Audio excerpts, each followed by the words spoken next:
దేవునికి స్తోత్రం కలుగునుగాక. హల్లెలూయా హల్లెలూయా హల్లెలూయా హల్లెలూయా హల్లెలూయా హల్లెలూయా హల్లెలూయా. హల్లెలూయా.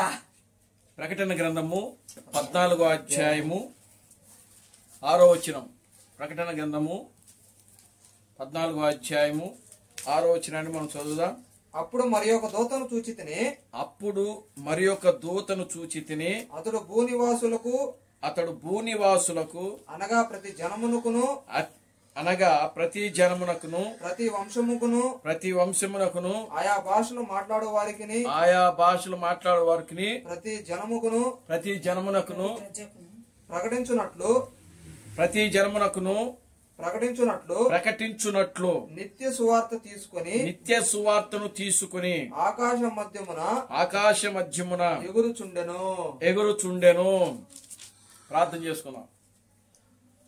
ఓ మమ్మల్ని మిక్కిలిగా ప్రేమించిన మా మంచి తండ్రి, జీవం గల దేవుడా, జీవాధిపతి, నిన్న నేడు నిరంతరము ఒకటే రీతిగా ఉన్న మా పరమ తండ్రి, నా ప్రభు అయిన బ్రహ్మ క్రీస్తు, నీ పవిత్రమైన పాదాలకు వందనాలు, స్తుతులు, స్తోత్రములు స్తోత్రములు స్తోత్రములు స్తోత్రములు ప్రభువానికి స్తుతులు స్తోత్రములు చెల్లిస్తున్నాం నాయన. ఓ నిశ్చయముగా నా తండ్రి, ఈ చదవబడిన వాక్య భాగమును మీరు ఆశీర్వదించండి, దీవించమని మీ సన్నిధిలో ప్రార్థిస్తున్నాను తండ్రి. ఈ వాక్య భాగములను ప్రభువా మీరు మాతో మాట్లాడమని మీ సన్నిధిలో ప్రార్థించుచున్నాను తండ్రి. ఓ నాయన, నీ వాక్యములో రాయబడింది ప్రభువా, మనుష్యుడు రొట్టె వలన మాత్రమే జీవించడు గాని దేవుని నోట నుండి వచ్చు ప్రతి మాట వలన జీవించునని నీ వాక్యములో రాయబడింది ప్రభువా. నీ వాక్యము నన్ను బ్రతికించుచున్నది, నా బాధలలో అదే నాకు నెమ్మదిని కలిగించుచున్నదని నీ వాక్యంలో రాయబడింది ప్రభువా. నీ వాక్యము నా పాదములకు దీపము, నా త్రోవలకు వెలుగునై ఉన్నదని నీ వాక్యములో రాయబడింది కనుక నా తండ్రి, నిశ్చయముగా నా తండ్రి, ఓ ప్రభు అయిన బ్రహ్మ క్రీస్తు, నీ పవిత్రమైన పాదాలకు వందనాలు, స్తుతులు, స్తోత్రములు స్తోత్రములు ప్రభువా. ఓ ఈ మధ్యాహ్న సమయంలోనైనా ఓ చదవబడిన వాక్యము ద్వారానైనా మీరు మమ్మల్ని దర్శించండి. ఈ వాక్య భాగము ద్వారా మీరు మాతో మాట్లాడండి ప్రభువా. నాయన, నీ వాక్యము ద్వారా మీరు మాతో మాట్లాడి మా ఆత్మీయ జీవితాలను బలపరచమని మీ సన్నిధిలో ప్రార్థించుచున్నాను తండ్రి. నీ వాక్యము ద్వారా మీరు మాతో మాట్లాడి ప్రభువా మా జీవితాలు సరిచేయండి ప్రభువా. నీ వాక్యము ద్వారా మీరు మాతో మాట్లాడి మాలో ఉన్న ప్రతి రోగములు, ప్రతి బలహీనతలు ప్రభువా మీరు ముట్టి తాకి స్వస్థపరచమని మీ సన్నిధిలో ప్రార్థిస్తున్నాను తండ్రి. నిశ్చయముగా నాయన, అన్ని విషయాలు నా తండ్రి మీరు మమ్మల్ని బలపరిచి ముందుకు నడిపించండి. నీ వాక్యమునకు వ్యతిరేకముగా పనిచేయుచున్నటువంటి ప్రతి చీకటి కార్యములు, దయ్యపు కార్యములు, దురాత్మ శక్తులను నా ప్రభు అయిన క్రీస్తు నామములో గద్దించిపరుస్తున్నాను తండ్రి. మీరు మమ్మల్ని బలపరిచి ముందుకు నడిపించండి. సమస్త ఘనత మహిమను మీరు తెచ్చుకోండి. జీవం కలిగిన నా ప్రభు అయిన క్రీస్తు బ్రహ్మనుని సర్వశక్తి కలిగిన నామములో ప్రార్థించి స్తుతించి వేడుకొనుచున్నాము. ఆమేన్. కూర్చోండి, అందరూ కూర్చోండి. దేవునామానికి మహిమ కలుగునుగాక. హల్లెలూయా హల్లెలూయా హల్లెలూయా హల్లెలూయా హల్లెలూయా. మన ప్రభువును రక్షకుడును విమోచకుడైన ప్రభు అయిన బ్రహ్మ క్రీస్తు నామములో మీ అందరికీ నా వందనాలండి. అందరికీ వందనాలు. దేవునామానికి మహిమ కలుగునుగాక. హల్లెలూయా. దేవుడు గడిచిన ఆదివారం నుంచి నేటి ఆదివారపు ఆరాధన కార్యక్రమం వరకు కూడా దేవుడు మనలను కాపాడి, మనలను రక్షించి, మనలను బ్రతికించి, మనలను ఆయన సజీవులుగా ఉంచుతున్నాడు. దేవునికి స్తోత్రం కలుగునుగాక. హల్లెలూయా. ఎంతో మందికి లేని భాగ్యమును దేవుడు మనకు అనుగ్రహిస్తూ ఉన్నాడు. దేవునికి స్తోత్రం కలుగునుగాక. హల్లెలూయా. ఈ దినమును చూడాలని అనేక మంది బిడ్డలు ఆశపడ్డారు, కానీ ప్రియులారా, దేవుడు వారికి అవకాశం ఇవ్వలేదు. అనేక మంది మరణించారు. అనేక మంది వ్యాధులతో, బాధలతో, రోగాలతో హాస్పిటల్లో ఉంటున్నారు. అనేక మంది బిడ్డలు కాళ్ళు చేతులు విరిగిపోయి బలహీనులుగా ఉంటున్నారు. కానీ దేవుడు తన యొక్క ఉచితమైన కృపను బట్టి, తన యొక్క ప్రేమను బట్టి, దయను బట్టి దేవుడు మనకు అవేవి కూడా లేకుండా క్షేమకరంగా దేవుడు మనలను ఉంచి మన ప్రయాణాలన్నిట్లో కూడా దేవుడు మనకు తోడుగా ఉండి, మనము చేస్తున్న పనులన్నిట్లో కూడా దేవుడు మనకు తోడుగా ఉండి, మన బలహీనతలందు ఆయన మనల్ని స్వస్థపరుస్తూ, అన్ని విషయాల్లో కూడా దేవుడు మనకు కృప చూపిస్తూ మనకు ఆయన సహాయం చేస్తున్నాడు. ఆయన దేవునికి స్తోత్రం కలుగునుగాక. హల్లెలూయా. దేవునికి స్తోత్రం. ఆమేన్. హల్లెలూయా. దేవునికి స్తోత్రం. కనుక మనము దేవుని స్తుతించుటకు, దేవుని ఘనపరచడానికి, దేవుని యొక్క నామాన్ని మహిమపరచడానికి ప్రియులారా, దేవుడు మనకు ఒక మంచి సమయాన్ని, గొప్ప సమయాన్ని అనుగ్రహించాడు. దేవునికి స్తోత్రం కలుగునుగాక. హల్లెలూయా. ఆమేన్. హల్లెలూయా. చూడండి ప్రియులారా, గమనించండి. చదవబడినటువంటి ఈ యొక్క వాక్య భాగములో నుండి ఈ యొక్క ప్రకటన గ్రంథము 14వ అధ్యాయము 6వ వచనాన్ని మనం మరొకసారి చదువుదాం. మరియు అప్పుడు మరి ఒక దూతను చూచి తిని అతడు భూనివాసులకు అనగా ప్రతి జనమునకును ప్రతి వంశమునకును ఆయా భాషలు మాట్లాడుకున్న వారిని ప్రతి ప్రజకును ప్రకటించున్నట్లు నిత్య సువార్తను తీసుకుని ఆకాశ మధ్యమున ఎగురుచుండెను. దేవునామానికి మహిమ కలుగునుగాక. హల్లెలూయా. నిత్య సువార్తను తీసుకొని, దేవునికి స్తోత్రం కలుగునుగాక. హల్లెలూయా. నిత్య సువార్తను తీసుకుని ఆకాశ మధ్యమున ఏం చేస్తుందంట? దూత ఎగురుచున్నదంట. దేవునామానికి మహిమ కలుగునుగాక. హల్లెలూయా. చూడండి ప్రియులారా, గమనించండి. ఏ సువార్తది అనంటే నిత్య సువార్త. సువార్త వేరు, నిత్య సువార్త వేరు. దేవునామానికి మహిమ కలుగునుగాక. హల్లెలూయా. సువార్త అనంటే ప్రియులారా, యేసు యొక్క జననము, యేసు యొక్క మరణము, యేసు యొక్క పునరుద్ధానము, యేసు యొక్క రెండవ రాకడ ప్రకటించుటయే సువార్త. దేవునామానికి మహిమ కలుగునుగాక. హల్లెలూయా. దేవునికి స్తోత్రం కలుగునుగాక. Glory to God. హల్లెలూయా. దేవునికి స్తోత్రం. సువార్త అనగా మరొక ఇదేంటంటే ప్రియులారా, గమనించండి. దేవుడు మానవుడుగా వచ్చుట అని అర్థం. దేవునామానికి మహిమ కలుగునుగాక. హల్లెలూయా. దేవుడు మానవుడుగా రావటమే సువార్త. దానినే మొదటి రాకడ అని పిలువబడింది. దేవునామానికి మహిమ కలుగునుగాక. హల్లెలూయా. చూడండి ప్రియులారా, గమనించండి. 2000 సంవత్సరాల క్రితము అగ్నిస్తంభంగా ఉన్న దేవుడు, మేఘస్తంభముగా ఉన్న దేవుడు, ప్రియులారా గమనించండి. అగ్నిస్తంభంగా ఉన్న దేవుడు, మేఘస్తంభముగా ఉన్న దేవుడు, ఆయన యెహోవాగా పిలువబడ్డాడు. ఆ యెహోవాయే యేసు క్రీస్తుగా, అంటే దేవుడు మానవుడయ్యాడు. దేవుడు మానవుడయ్యాడు. సృష్టికర్త అయిన దేవుడు మానవుడుగా వచ్చాడు అని ప్రకటించడమే సువార్త. దేవుని స్తోత్రం కలుగునుగాక. హల్లెలూయా. ఈ సువార్తకు దేవుడిచ్చినటువంటి ప్రియులారా వ్యవధి ఎంత అనంటే 2000 సంవత్సరములు. దేవునికి స్తోత్రం కలుగునుగాక. హల్లెలూయా. అందుకనే ఈ సువార్తను ప్రకటించుటకు దేవుడు మానవుడుగా వచ్చాడు అని ప్రకటించుటకు దేవుడు 12 మందిని ఎన్నుకున్నాడు. ఆయన దేవునామానికి మహిమ కలుగునుగాక. హల్లెలూయా. ఈ 12 మంది ద్వారా ఆయన ఏం చేశారంటే, మీరు వెళ్ళి సర్వలోకానికి, సర్వ సృష్టికి సువార్తను ప్రకటించుడి అని చెప్పారు. దేవునికి స్తోత్రం కలుగునుగాక. హల్లెలూయా. చూడండి, మార్కు సువార్త 16వ అధ్యాయంలో ఆ వచనం మనకుంటది. 15వ వాక్యము. మార్కు సువార్త 16వ అధ్యాయము 15వ వచనం.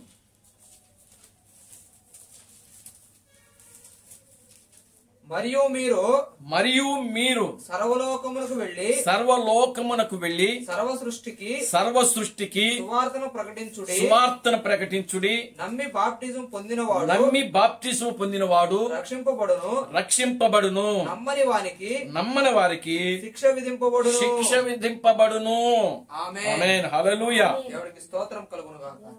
ఇక్కడ శిష్యులకు దేవుడు ఆజ్ఞాపించిన ఆజ్ఞ ఏమిటి అనంటే, మీరు సర్వలోకమునకు వెళ్ళి సర్వ సృష్టికి సువార్తను ప్రకటించండి. ఆమేన్. ఇది రక్షణ సువార్త. ఇదే సువార్త అండి, రక్షణ సువార్త. అంటే దేవుడు మానవుడుగా వచ్చాడు అని ప్రకటించడమే సువార్త. ఆమేన్ నాయనా. దేవునామానికి మహిమ కలుగును గాక. హల్లెలూయా. స్తోత్రం కలుగును గాక. దేవుడు మానవుడుగా వచ్చాడు. దేవుడు మానవుడుగా వచ్చి, మీరు మాట్లాడబాకండి, దేవుడు మానవుడుగా వచ్చి మన పాపముల నిమిత్తమై ఆయన ఏం చేయబడ్డాడంటే నలగొట్టబడ్డాడు. మన పాపముల నిమిత్తమై ఆయన ఏం చేయబడ్డాడు?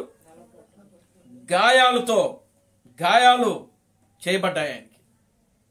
మన పాపముల నిమిత్తమై ఆయన ఏం చేశాడంటే, ఆ దేవాతి దేవుడు, ప్రియులారా గమనించండి, ఆయన ముళ్ళ కిరీటం పెట్టించుకున్నాడు. దేవునామానికి మహిమ కలుగును గాక. హల్లెలూయా. మన పాపముల నిమిత్తమై ఆయన చేతుల్లో గాయాలు కొట్టించుకున్నాడు. మన పాపముల నిమిత్తమై ఆయన ప్రక్కలో బల్లెపు పోటు పొడిపించుకున్నాడు. మన పాపముల నిమిత్తమై ఆయన 1 తక్కువ 40 కొరడ దెబ్బలు కొట్టించుకున్నాడు. ఆయనలో ఉన్నటువంటి రక్తం అంతా కూడా కారిపోయింది. దేవునికి స్తోత్రం కలుగును గాక. హల్లెలూయా. కనుక ప్రియులారా గమనించండి, ఇప్పుడు అందుకనే వాక్యంలో రాయబడింది, ఏమని రాయబడిందంటే, యేసు రక్తము ప్రతి పాపముల నుండి మనలను పవిత్రులుగా చేయును అని వాక్యంలో రాయబడింది. కనుక ప్రియులారా గమనించండి, సువార్త అంటే ప్రియులారా దేవుడు మానవుడిగా వచ్చి మన పాపముల నిమిత్తమై ఆయన మరణించాడు. మన పాపముల నిమిత్తమై ఆయన సమాధి చేయబడ్డాడు. మన పాపముల నిమిత్తమై ఆయన మరలా తిరిగి 3వ దినాన లేచాడు. ఆయన మరలా తిరిగి రాబోతున్నాడు అని చెప్పడమే సువార్త. కనుక ఎవరైతే యేసుక్రీస్తును దేవుడుగా అంగీకరిస్తారో, ఆ అంగీకరించిన వాళ్ళకి దేవుడు వారికి ఏ గుర్తు ఇచ్చాడు అనంటే, మీరు వెళ్ళి ఇదిగో సువార్తను ప్రకటించి సమస్త జనులను శిష్యులుగా చేయుడి అని చెప్పాడు ఆయన. నమ్మిన వారిని మీరేం చేయమన్నాడు ఆయన?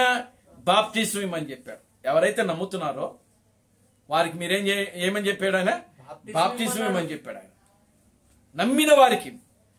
కనుక అతను యేసుక్రీస్తును తన సొంత రక్షకునిగా నమ్మాడు అని అనడానికి ఒక గుర్తు ఏమిటి అని అంటే బాప్తిస్మమే. దేవునికి స్తోత్రం కలుగును గాక. హల్లెలూయా. మారు మనసు పొంది పాప క్షమాపణ నిమిత్తమై ప్రతి వాడును యేసుక్రీస్తు నామములో వాడేం చేయాలి? బాప్తిస్మము పొందాలి. ఇది రక్షణకు గుర్తు, మారు మనసుకు గుర్తు. నువ్వు మారు మనసు పొందావు అనంటే, నీవు రక్షింపబడ్డావు అనంటే, నీవు యేసుక్రీస్తును దేవుడిగా అంగీకరిస్తున్నావు అనంటే, ప్రియులారా ఆ రక్షణకు గుర్తు, ఆ మారు మనసుకు గుర్తు. ప్రియులారా గమనించండి, నీ పాపములకు క్షమాపణకు గుర్తు ఏమిటి అనంటే బాప్తిస్మమే. దేవుడి నామానికి మహిమ కలుగును గాక. హల్లెలూయా. కనుక ఇప్పుడు చూడండి ప్రియులారా గమనించండి, మరి సువార్త, ఇది సువార్త అంటే కనుక ఈ సువార్త అంటే ఏమిటో ప్రియులారా ఈరోజు సేవ చేస్తున్న సేవకులకు కూడా అర్థం కావటం. అసలు సువార్త ఏంటి బ్రదర్ అని అడిగితే రాత్రి ఒక సహోదరుడిని అసలు ఏమి చెప్పుకొని సైలెంట్ కూర్చున్నాడు ఆయన. దేవుడి నామానికి మహిమ కలుగును గాక. హల్లెలూయా. మరలా నేను క్రీస్తును ప్రకటిస్తున్నానని చెప్తున్నాడు. ఎవరిని ప్రకటిస్తున్నాడంట? క్రీస్తును ప్రకటిస్తున్నాడు. క్రీస్తును ప్రకటిస్తున్నాడంట. మరి క్రీస్తును ప్రకటించడం అంటే ఏంటి అసలు? క్రీస్తును ప్రకటిస్తడం అంటే యేసు యొక్క జననము, యేసు యొక్క మరణము, యేసు యొక్క పునరుద్ధానము, యేసు యొక్క రెండవ రాకడను ప్రకటించడమే క్రీస్తును ప్రకటించడం. దేవునామానికి మహిమ కలుగును గాక. హల్లెలూయా. దానినే సువార్త హల్లెలూయా. అన్నారు. దానినే సువార్త. కనుక సువార్త వేరు. సువార్త అంటే దేవుడు మానవుడుగా వచ్చాడు అని ఆ రోజు దేవుడు 12 మంది శిష్యులకు ప్రకటించుటకు దేవుడు వారికి బాధ్యత అప్పగించాడు. ఆమేన్. హల్లెలూయా. దేవునికి స్తోత్రం. ఎందుకంటే వాళ్ళు దేవుని కోసమే ఎదురు చూశారు. యూదులు, శాస్త్రులు, పరిసయ్యులు, సద్దూకయ్యులు, హేరోదీయులు వీళ్ళందరూ కూడా ఆ రోజుల్లో ప్రియులారా మాకు మెస్సయ్య వస్తాడు, మాకు మెస్సయ్య వచ్చి మా దేవుడే వస్తాడు మా గురించి, మా దేవుడు మా యెహోవా మమ్మల్ని 40 సంవత్సరాలు ఓ అగ్నిస్తంభంగా ఉన్న యెహోవా ఓ మా కోసము పగటి వేళ మేఘస్తంభంగా ఉన్న యెహోవా మా కోసము రాత్రి సమయంలో అగ్నిస్తంభంగా ఉన్న గొప్ప యెహోవా ఇదిగో మానవుడిగా మెస్సయ్యగా ఆయన రాబోతున్నాడు అని నమ్మినటువంటి యూదుల కోసము వాళ్ళు ఏదైతే నమ్మారో ఆ దేవుడే ఏ దేవుడు? ఆ యెహోవాయే. దేవునామానికి మహిమ కలుగును గాక. హల్లెలూయా. దేవునికి స్తోత్రం. ఆ యెహోవాయే, ఆ అగ్నిస్తంభమైన దేవుడే, ఆ మేఘస్తంభమైన దేవుడే. ప్రియులారా వాళ్ళ మధ్యలోనికి ఎలా వచ్చాడనంటే మానవుడుగా మనిషి కుమారుడుగా ఆయన వాళ్ళ మధ్యలోకి ప్రత్యక్షమయ్యాడు. దేవునామానికి మహిమ కలుగును గాక. హల్లెలూయా. దేవుడు మానవుడుగా వచ్చాడు అని ప్రకటించడమే సువార్త. ఆమేన్ నాయనా. దేవుడు మన పాపముల నిమిత్తమై ఆయన తన రక్తమును చిందించాడు అని బోధించడమే సువార్త. దేవుడు మన రోగముల నిమిత్తమై ఆయన తన రక్తమును చిందించాడు. ఆయన మన రోగముల నిమిత్తమై గాయపరచబడ్డాడు. ఆయన మన రోగముల నిమిత్తమై చనిపోయాడు, సమాధి చేయబడ్డాడు, తిరిగి 3వ దినాన లేచాడు అని నమ్మడమే సువార్త కార్యమై ఉన్నది. దేవుని నామానికి మహిమ కలుగును గాక. హల్లెలూయా. Glory to God. హల్లెలూయా. దేవునికి స్తోత్రం. కనుక ఇది ఈ సువార్త 12 మంది శిష్యుల ద్వారా ప్రియులారా గమనించండి 2000 సంవత్సరాల నుంచి ప్రకటించబడతా ఉన్నది. ఎన్ని వేల సంవత్సరాల నుంచి? 2000 సంవత్సరముల నుంచి. దేవునామానికి మహిమ కలుగును గాక. హల్లెలూయా. కనుక ఈ 2000 సంవత్సరముల నుంచి ప్రకటించబడిన తరువాత ప్రియులారా దేవుడు ఈ కృపా కాలం, ఈ కృపా యుగాన్ని, ఈ యొక్క మధ్యవర్తి స్థానాన్ని దేవుడు ఏం చేసినాడంటే ఇప్పుడు ముగించేశాడు. దేవుని నామానికి మహిమ కలుగును గాక. హల్లెలూయా. దేవునికి స్తోత్రం కలుగును. అంటే ఇప్పుడు చూడండి సువార్త అనగా అర్థమేమిటి? దేవుడే మానవుడు మానవుడుగా వచ్చాడు అని ప్రకటించడమే సువార్త. మరి నిత్య సువార్త అంటే ఏమిటి? బైబిల్లో 2 రకాలైన సువార్తలు ఉన్నాయి. మొదటి సువార్త ఏమిటి? దేవుడు మానవుడుగా వచ్చాడు. ఇది మొదటి సువార్త. మరి నిత్య సువార్త ఏమిటి అనంటే మానవుడు దేవుడయ్యాడు. ఇది నిత్య సువార్త. దేవుని నామానికి మహిమ కలుగును గాక. హల్లెలూయా. మానవుడు దేవుడుగా వచ్చాడు. అది మొదటి సువార్త. రెండవ సువార్త ఏమిటి? మానవుడే దేవుడయ్యాడు. ఇది రెండవ సువార్త, నిత్య సువార్త. ఆమేన్. Glory to God. హల్లెలూయా. హల్లెలూయా. దేవునికి స్తోత్రం కలుగును గాక. దేవుని నామానికి మహిమ కలుగును గాక. హల్లెలూయా. Glory to God. హల్లెలూయా. దేవునికి స్తోత్రం. కనుక ప్రియులారా గమనించండి, ఈ యొక్క నిత్య సువార్తను పట్టుకొని ఆకాశ మధ్యమున ఈ దూత ఏం చేస్తుందంటే ఎగురుతా ఉన్నంట. దేవునామానికి మహిమ కలుగును గాక. హల్లెలూయా. దేవునికి స్తోత్రం కలుగును గాక. అంటే ఇప్పుడు చూడండి, నిత్య సువార్త అనేది ఆకాశ మధ్యములో ప్రకటించబడేది అది. ఆమేన్ నాయన. మరి సువార్త భూమి సువార్త అనేది భూమి మీద. దేవుని నామమునకు మహిమ కలుగును గాక. హల్లెలూయా. దేవుడికి స్తోత్రం. Glory to God. Hallelujah. Disturbance గా ఉంది. లేదు. చూడండి ప్రియులారా, గమనించండి, సువార్త భూమి మీద మాత్రమే ప్రకటించబడుతుంది.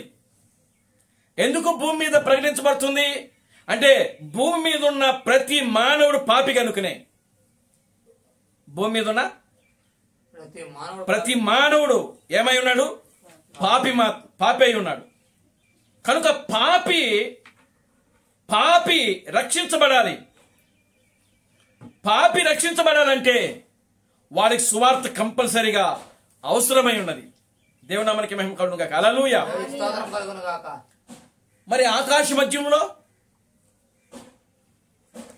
దేవుని నామమునకు మహిమ కలుగును గాక. హల్లెలూయా. దేవుడికి స్తోత్రం. మరి ఆకాశ మధ్యంలో నిత్య సువార్తను పట్టుకుని ఒక దూత ఏం చేస్తుందంట?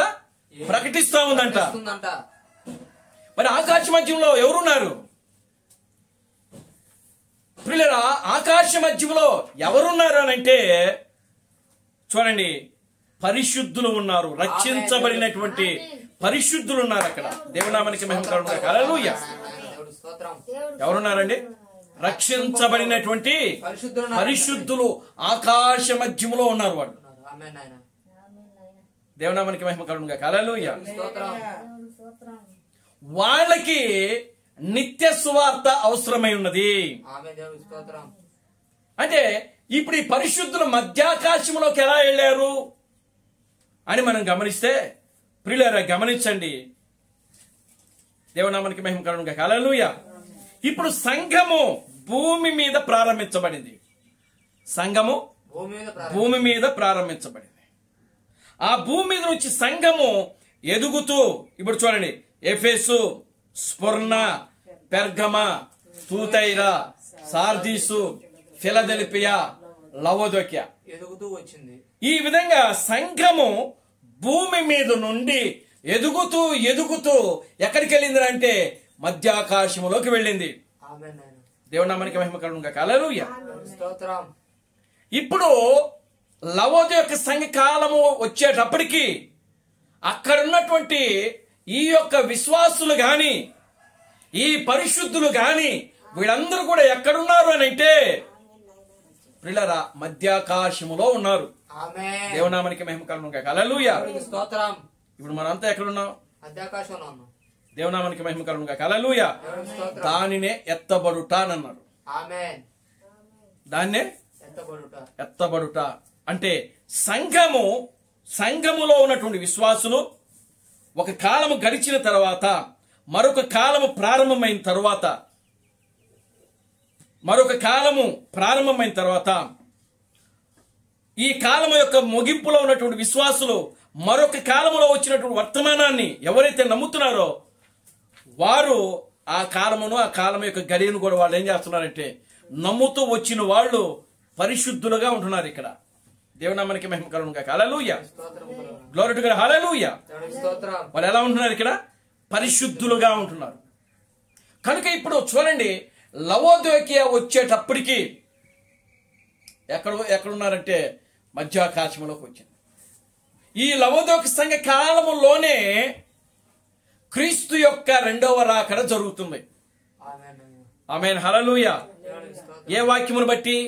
ప్రకటన గ్రంథము 3వ అధ్యాయము 20-21 వచనాలు. పరిశుద్ధ గ్రంథముల నుండి ప్రకటన గ్రంథము 3వ అధ్యాయము 20-21 వచనాలు.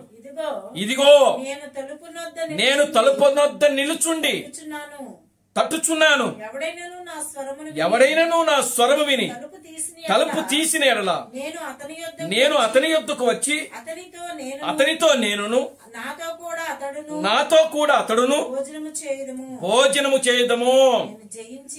చూడండి ప్రియులారా గమనించండి, ఇదిగో నేను తలుపు దగ్గర చేరి తలుపును తట్టుతున్నాను.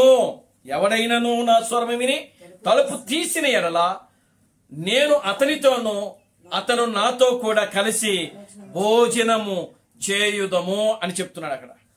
అంటే లవోది యొక్క సంఘ కాలములో దేవుడు చూడండి, దేవుడు ఒక మానవుడు రూపంలో వచ్చి అక్కడ లవోది యొక్క సంఘ కాలం దగ్గర ఉండి ఆ బయట ఉండి ఆయన ఏం చేస్తున్నాడంటే తలుపును ఏం చేస్తున్నాడంటే తడుతున్నాడు. ఆయన దేవునామానికి మహిమ కలుగును గాక. హల్లెలూయా. దేవునికి స్తోత్రం కలుగును గాక. లోడ్ ఇక్కడ హల్లెలూయా. దేవునికి స్తోత్రం. కనుక ఇప్పుడు చూడండి, ఇప్పుడు క్రీస్తు అంటే సంఘానికి క్రీస్తు ఇప్పుడు ఎక్కడ వచ్చేసాడు అని అంటే లవోది యొక్క సంఘ కాలంలోనే వచ్చేసాడు. ఆయన సంఘానికి క్రీస్తు ఎక్కడొచ్చాడు అంటే సంఘమునకు శిరస్సు ఎవరై ఉన్నారు? క్రీస్తు అయి ఉన్నాడని వాక్యంలో రాయబడింది. పౌలు చెప్తున్నాడు. ఆయన ఎఫెసీయులకు రాసిన పత్రికలో మనకు కనబడతా ఉంటది. సంఘమునకు శిరస్సు క్రీస్తు అయి ఉన్నాడు అంటే ఇప్పుడు సంఘమే క్రీస్తు యొక్క శరీరమై ఉన్నది. ఆమేన్ అయ్యా. సంఘమే క్రీస్తు యొక్క శరీరమై ఉన్నది. ఈ శరీరానికి శిరస్సు ఎవరనంటే క్రీస్తు అయి ఉన్నాడు. అంటే ఈ యొక్క 7 సంఘ కాలాల్లో ఉన్నటువంటి ఈ యొక్క సంఘమునకు, ఈ పరిశుద్ధులకు క్రీస్తు శిరస్సు ఎవరు అయినారంటే లవోదిక సంఘ కాలంలో వచ్చినటువంటి ఆ క్రీస్తు అయి ఉన్నాడు. దేవునామానికి మహిమ కలుగును గాక. హల్లెలూయా. అంటే లవోదిక సంఘ కాలంలో వచ్చినటువంటి ఆ వర్తమానికుడు, ఆ ప్రవక్త ఎవరైతే అయి ఉన్నారో ప్రియులారా, ఆ ప్రవక్త, ఆ వర్తమానికుడు ఈ 7 సంఘ కాలాల్లో ఉన్నటువంటి ఈ పరిశుద్ధులకు అనగా క్రీస్తు యొక్క శరీరమునకు, క్రీస్తు యొక్క సంఘమునకు ఆయన ఏమై ఉన్నాడంటే శిరస్సు అయి ఉన్నాడు. Glory to God. హల్లెలూయా. కనుక ఇప్పుడు సంఘము ఈ యొక్క లవోదిక సంఘ కాలంలో వచ్చినటువంటి వర్తమానికుడు ఎవరైతే ఉన్నారో ఆ వర్తమానికుడు క్రీస్తుని గ్రహించుటలో, చూచుటలో ఆ యొక్క ఆ సంఘము ఏమైపోయింది అంటే గుడ్డిదైపోయింది. ఎందుకని? లవోదిక సంఘ కాలము ఎలాంటిదంట? గుడ్డిది. చూడండి 14వ వచనం, 3వ అధ్యాయం 14వ వచనం. నీవు చల్లగానైనను వెచ్చగానైనను లేవు, నీవు చల్లగానైనను వెచ్చగానైనను ఉండిన మేలు, నీవు వెచ్చగానైనను చల్లగానైనను ఉండక నులువెచ్చనగా ఉన్నావు గనుక నేను నిన్ను నా నోట నుండి ఉమ్మివేయ ఉద్దేశించుచున్నాను. నీవు దౌర్భాగ్యుడవును, దిక్కుమాలిన వాడును, దరిద్రుడవును, గుడ్డివాడును, దిగంబరినై ఉన్నావని ఎరుగక నేను ధనవంతుడను, ధనావృద్ధి చేసుకుని ఉన్నాను, నాకేమీ కొదువు లేదని చెప్పుకొనుచున్నావు. ఇది లవోదికం యొక్క కాలం యొక్క పరిస్థితి. లవోదికీయ అనగా అర్థం ఏంటంటే హక్కుల పోరాటము, ప్రజల హక్కులు. కనుక ఈ యొక్క ప్రజల హక్కులు కలిగినటువంటి ఈ కాలంలో ప్రజలు క్రీస్తు వచ్చి అక్కడ నిలబడి తన గుణలక్షణాలను ఆయన వ్యక్తపరుస్తున్నప్పటికీ, క్రీస్తు వచ్చి ఆయన తన కార్యములను అక్కడ చేస్తున్నప్పటికీ సంఘము అనగా ఆయన యొక్క శరీరము గుడ్డిదై, దిగంబరిదై, దిక్కుమాలినదై, హీనత కలిగి అక్కడ జీవించటం వల్ల క్రీస్తు ఏమైపోయాడంటే మళ్ళా వచ్చి వెళ్ళిపోయాడు. దేవునామానికి మహిమ కలుగును గాక. హల్లెలూయా. Glory to God. హల్లెలూయా. క్రీస్తు వచ్చి పైకి మరలా వెళ్ళిపోయాడు. అంటే తలరాయి సంఘానికి శిరస్సు క్రీస్తు వచ్చేసాడు. ఎప్పుడు వచ్చాడు ఆయన? లవోదిక సంఘ కాలంలోనే వచ్చేసాడు. సంఘానికి శిరస్సు క్రీస్తు గనక, శిరస్సు అనగా అర్థం ఏంటి? తలరాయి. శిరస్సు అనగా తలరాయి. కనుక ఆ శరీరానికి క్రీస్తు తలరాయి లవోదిక సంఘ కాలంలోనే వచ్చింది. ఇప్పుడు సంఘం అక్కడ గుడ్డిది గనుక, దిగంబరిది గనుక, దిక్కుమాల స్థితిలో ఉన్నది గనుక, దౌర్భాగ్య స్థితిలో ఉన్నదిగా, వస్త్రహీనురాలై ఉంది గనుక క్రీస్తు మరలా పైకి వెళ్ళిపోయాడు. దేవునామానికి మహిమ కలుగును గాక. హల్లెలూయా. అందుకే తలరాయికు ఈ యొక్క సంఘానికి మధ్యలో ఏమొచ్చింది? ఇప్పుడు గ్యాప్ వచ్చింది. దేవునామానికి మహిమ కలుగును గాక. హల్లెలూయా. తలరాయికి సంఘానికి మధ్యలో ఏమొచ్చిందండి? ఖాళీ గ్యాప్ వచ్చింది, ఖాళీ వచ్చింది. ఖాళీలో ఉంది. కనుక ఇప్పుడు చూడండి, ఆ ఖాళీలో, ఆ యొక్క గ్యాప్లో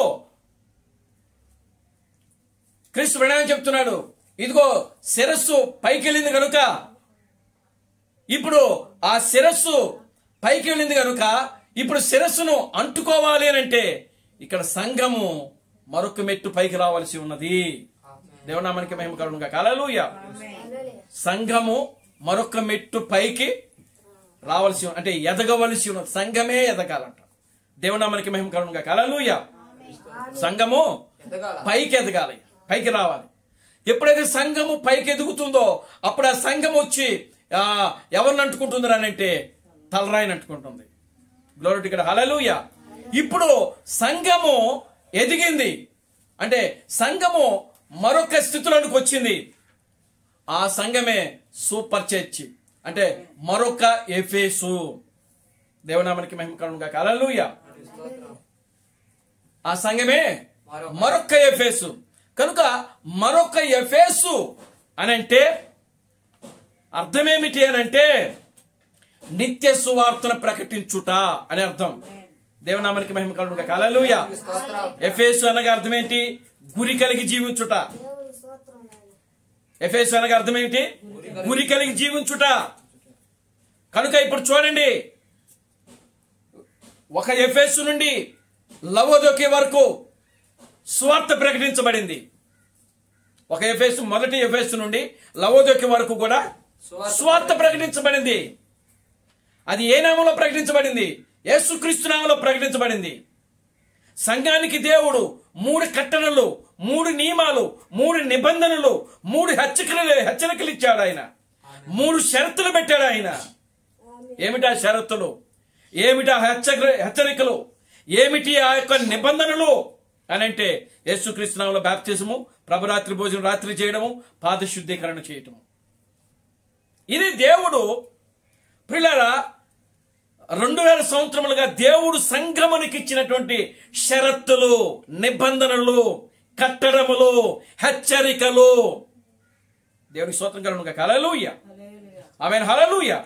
కనుక ఈ హెచ్చరికలు ఎవరైతే నమ్ముతారో, ఈ హెచ్చరికలు, ఈ నిబంధనలు, ఈ కట్టడములు ఎవరైతే పాటిస్తారో వారు సంఘములో చేర్చబడిరి అని వాక్యంలో రాయబడింది.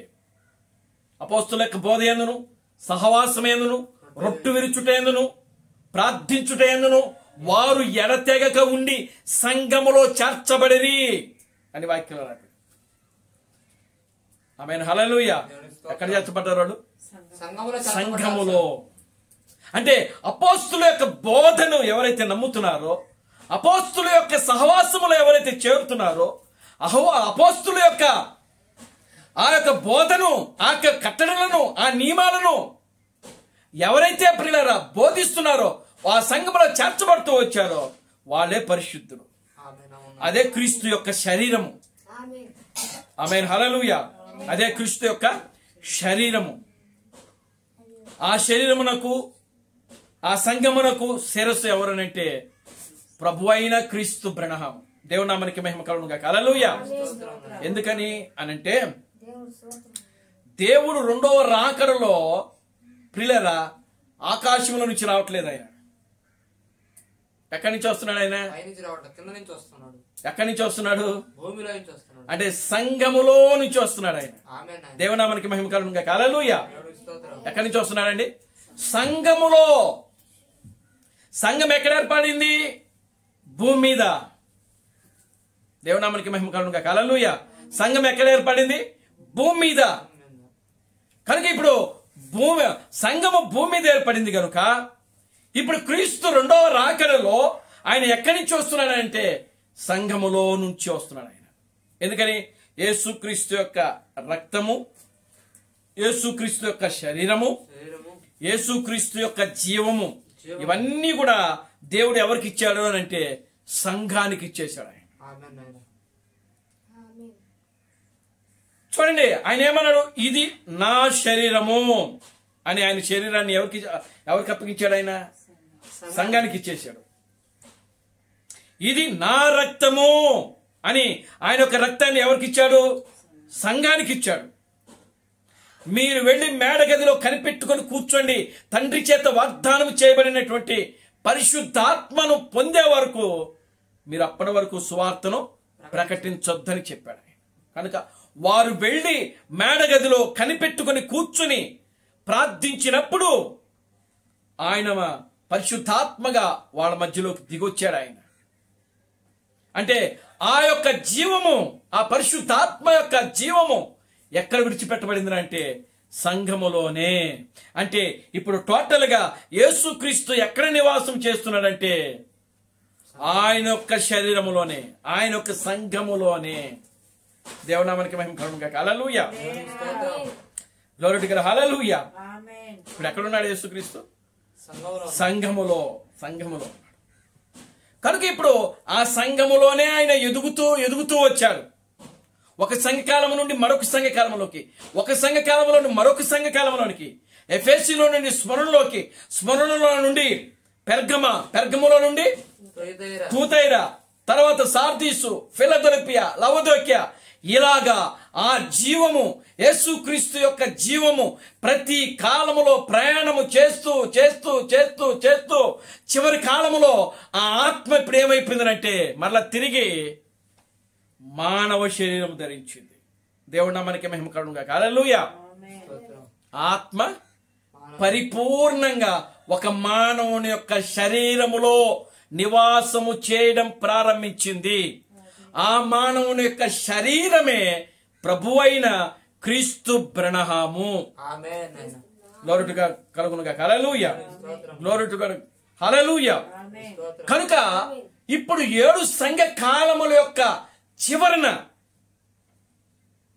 ఆ ముగింపులో ప్రియులారా గమనించండి, ఇదిగో ఆ చివరి కాలములో క్రీస్తు యొక్క 2వ రాకడలో దేవుడు పరిపూర్ణంగా దాన్ని ఎవరిలో నెరవేర్పు చేస్తున్నాడంటే ఒక మానవుడిలో.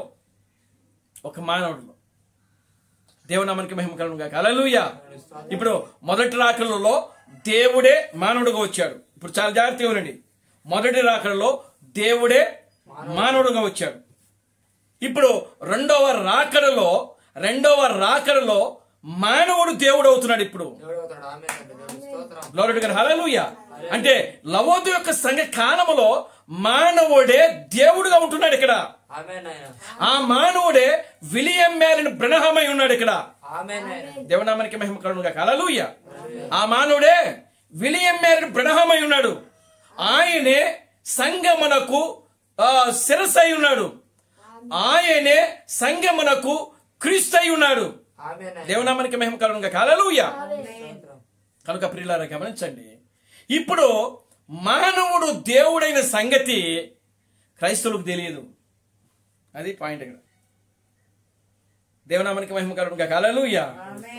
దేవుడు మానవుడుగా వచ్చాడన్న సంగతి వాళ్ళు గ్రహించగలిగారు. కానీ క్రైస్తవులు దేవుడు మానవుడుగా వచ్చాడు, మన పాపముల నిమిత్తమై చనిపోయాడు, సమాధి చేయబడ్డాడు, తిరిగి 3వ దినాన్ని లేచాడు, పరలోకానికి వెళ్ళిపోయాడు, మరలా వస్తాడు, ఇంతవరకు వాళ్ళు దానిని గ్రహించగలిగారు.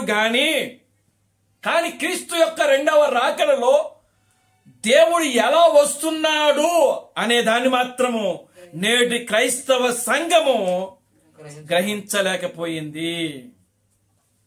అందుకే లవోదికయ గుడ్డిదైపోయింది. ఒక పరిశుద్ధురాలు గుడ్డిదవటం ఏంటి? సంఘం అంటే పరిశుద్ధురాలే కదా. యేసుక్రీస్తు రక్తంలో కడగబడిన ప్రతి మనిషి ఏమై ఉంటున్నాడు? పరిశుద్ధుడు. యేసు రక్తము ప్రతి పాపము నుండి మనలను ఏం చేస్తుంది? పవిత్రులుగా చేయండి. మరి ఎందుకు గుడ్డిదైంది? ప్రత్యక్షత లేకపోవడం.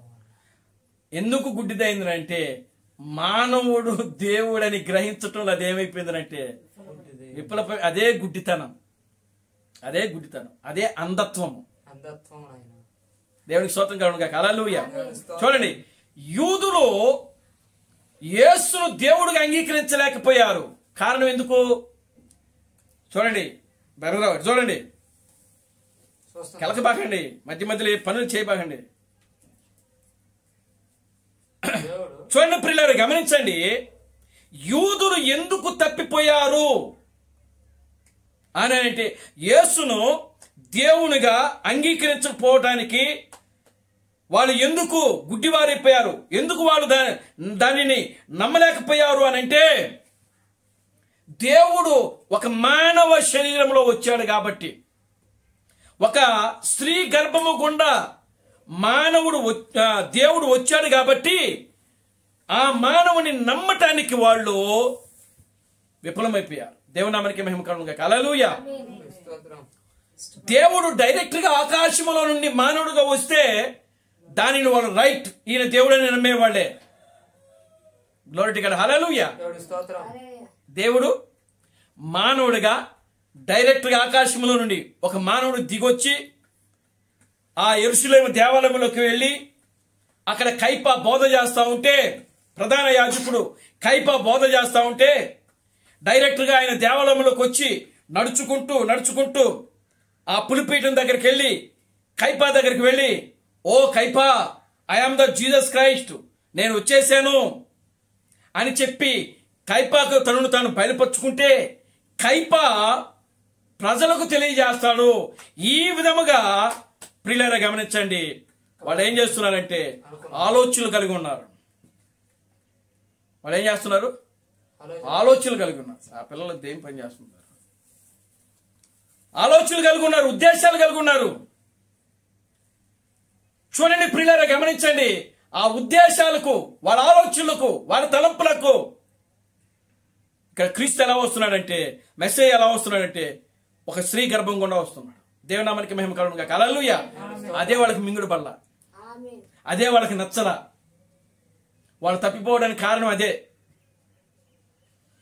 దేవుడు మానవ గర్భంలో ఒక స్త్రీ గర్భం గుండా రావటం ఏంటి? ఆయన ఆకాశం నుంచి రాగలడు కదా, మెస్సయ్యగా రాగలడు కదా.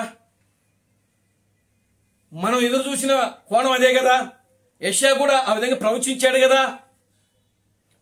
గగనములను చీల్చుకొని, మేఘాలు చీల్చుకొని ఆయన వస్తాడని ప్రవచనం ఉంది కదా అని పిల్లరా గమనించండి. వాళ్ళు ఏం చేసినారంటే ఆ కోణంలో ఆలోచన చేశారు.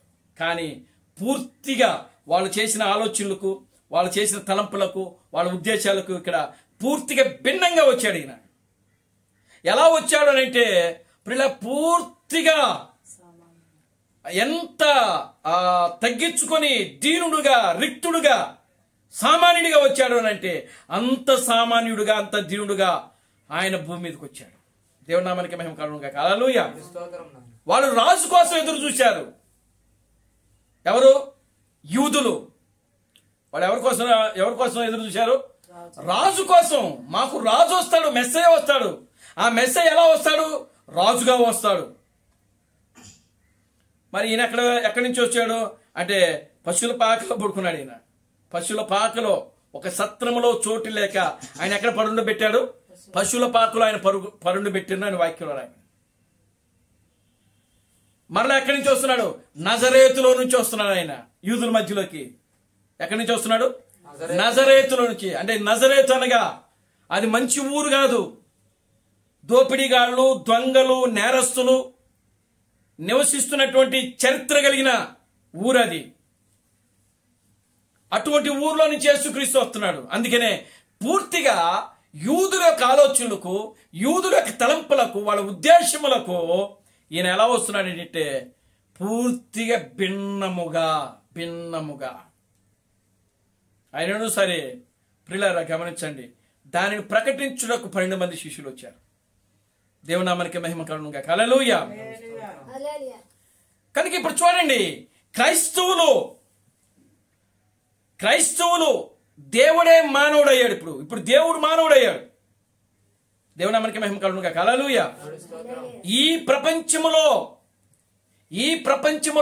ఈ 2000 నాటి చరిత్రలో ప్రియులారా గమనించండి, దేవుడు మానవుడైనటువంటి సంఘటన మనం మాత్రమే గ్రహించగలిగాం. దేవునామానికి మహిమ కలుగును గాక. హల్లెలూయా. ఏ ఒక్కరు కూడా గ్రహించలేకపోయారు. రోమన్ క్యాథలిక్ వాళ్ళు గ్రహించలేకపోయారు, సిఎస్ఐ వాళ్ళు గ్రహించలేకపోయారు, లూథరన్ వాళ్ళు గ్రహించలేకపోయారు, బ్యాప్టిస్టులు గ్రహించలేకపోయారు, పెంతుకోస్తులు గ్రహించలేకపోయారు, మెథడిస్టులు, సిఎస్ఐ. ప్రియులారా గమనించండి, సెవెంత్-డే చూడండి, ఈ లోకములో ఎన్ని డినామినేషన్లు వాళ్ళు ఉన్నారో అన్ని డినామినేషన్లు కూడా ప్రియులారా గమనించండి, మానవుడే దేవుడని గ్రహించటంలో వాళ్ళు ఏమైపోయారంటే విఫలమైపోయారు. దేవునామానికి మహిమ కలుగును గాక. హల్లెలూయా. స్తోత్రం కలుగును. అలా మానవుడే దేవుడిని మొట్టమొదటిగా గ్రహించిన వ్యక్తే క్రీస్తు థామస్. ఆమేన్. హల్లెలూయా. ఆమేన్ తండ్రి, దేవుని స్తోత్రం కలుగును. ఆయనే కదా మానవుడే దేవుడని ప్రకటించిన ఆయనే కదా. ఆమేన్. హల్లెలూయా. దేవుని స్తోత్రం. కనుక ఇప్పుడు చూడండి, ఈ సువార్త ఎక్కడ వస్తుంది, ఈ నిత్య సువార్త ఎక్కడ వస్తుంది అని అంటే ఆకాశ మధ్యములో. ఆమేన్. హల్లెలూయా. ఎక్కడ వస్తుందండి? ఆకాశం. ఆకాశ మధ్యలో అంటే ద సూపర్ చర్చి. ఆమేన్ నాయనా. సూపర్ చర్చ్ ఎక్కడ ఉంది? మధ్యాకాశం. మధ్యాకాశంలో ఉంది. అత్యున్నతమైన సంఘం. ఓ అది తెలుగులో చెప్పాలంటే అత్యున్నతమైన సంఘం. ఆమేన్ నాయనా. Glory to God. హల్లెలూయా. దేవుని స్తోత్రం. ఇంకా చెప్పాలంటే ప్రజలకు అతీతమైన సంఘం అది. ఆమేన్ నాయనా. మానవులకు, మనుష్యులకు అతీతమైన సంఘం అది.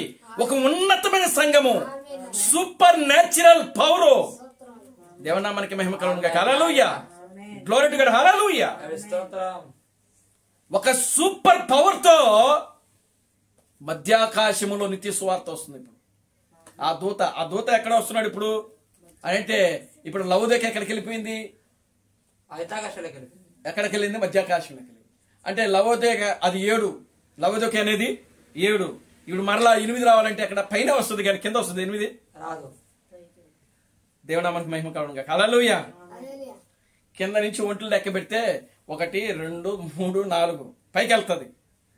దేవునామానికి మహిమ కలుగును గాక. హల్లెలూయా. కనుక ఇప్పుడు ఆ 8వ ఆ సూపర్ చర్చినే ఏమని పిలిచారంటే 8వ సంఘము. ఆమేన్ నాయనా. ఏ సంఘం అది? 8వ సంఘం. ఈ 8వ సంఘం ఎక్కడుంది? మధ్యాకాశములో ఉన్నది. మరి 8వ ఒక సంఘం ఉన్నప్పుడు ఆ సంఘానికి ఎవరుంటారు? ఆత్మానికుడు. వర్తమానికుడు ఉంటాడు. ఆమేన్ నాయనా. Glory to God. హల్లెలూయా. దేవుని స్తోత్రం. దానిని గురించే క్రీస్తు బ్రహ్మము బోధించింది. నమ్మలేని నిజం అనేటువంటి సందేశంలో ఒక అత్యున్నతమైన సంఘం రాబోతుంది అని చెప్పాడు ఆయన. ఆమేన్ నాయనా. దేవుని స్తోత్రం. Glory to God. హల్లెలూయా. ఏమండి? నమ్మలేని నిజమని వర్తమానం. నమ్మలేని నిజము అనేటువంటి వర్తమానంలో క్రీస్తు బ్రహ్మ ఏం చెప్పాడో తెలుసా? సూపర్ చర్చ్ గురించే మాట్లాడాడు ఆయన. అత్యున్నతమైన సంఘము గురించే మాట్లాడాడు ఆయన. నిత్య సువార్తను గురించే మాట్లాడాడు ఆయన. ఇది ఒక నమ్మలేని నిజం అని చెప్పాడు ఆయన. దేవునామానికి మహిమ కలుగును గాక. హల్లెలూయా. ఎందుకంటే బైబిల్లో ఉన్నదంతా కూడా 7 దినాలు, 7 సంఘకాలాలు, 7 బోరలు, 7 తెగుళ్ళు, 7 ముద్రలు, 7 సంఘకాలాలు, 7 ఉరుములు అన్నీ కూడా ఎన్నున్నాయి?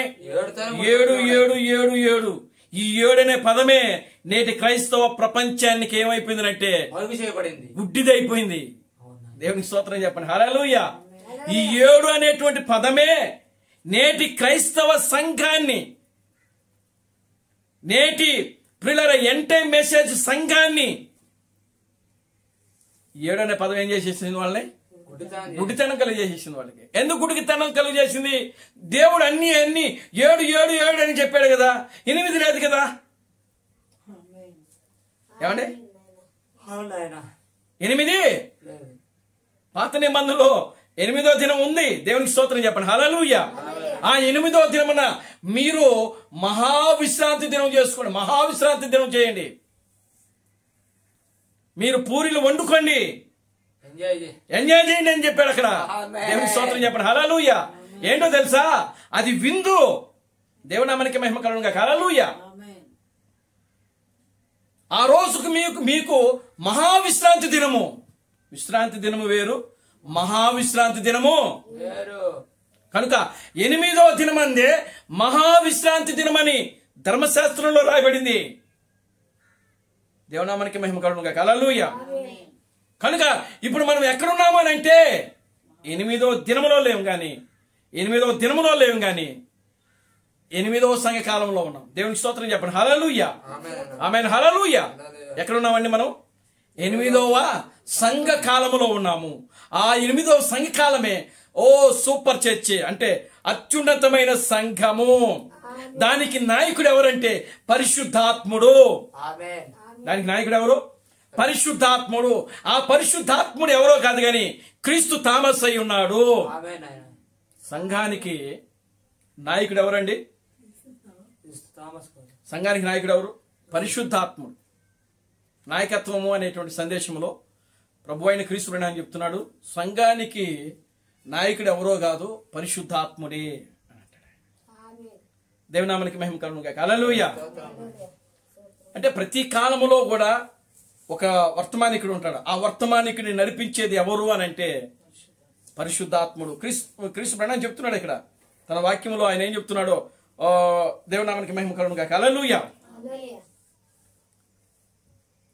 చూడండి ప్రియమైన దేవుని బిడ్డలారా, గమనించండి. కనుక ఇప్పుడు ఆ యొక్క గ్యాప్ లో క్రీస్తు బ్రహ్మము అక్కడ ఆ గ్యాప్ లో ఎవరిని పెట్టారంటే పరిశుద్ధాత్ముడు అని పెట్టాడు ఆయన. ఎవరండి ఆయన? పరిశుద్ధాత్మ. అంటే ఆ పరిశుద్ధాత్ముడే క్రీస్తు థామస్. దేవునామానికి మహిమ కలుగును గాక. హల్లెలూయా. స్తోత్రం. కనుక ఇప్పుడు చూడండి ప్రియులారా, గమనించండి. సంఘములో 2000 సంవత్సరాల క్రితమే పరిశుద్ధాత్మ ఏమైందంటే సంఘానికి కుమ్మరించబడింది. కానీ సంఘానికి పరిశుద్ధాత్ముడు సంఘానికి ఎలా ఇవ్వబడింది అని అంటే, ఎలా ఇవ్వబడింది? ఏమన్నా ఎలా ఇవ్వబడింది సంఘానికి? పరిశుద్ధాత్మ ఎలా ఇవ్వబడింది?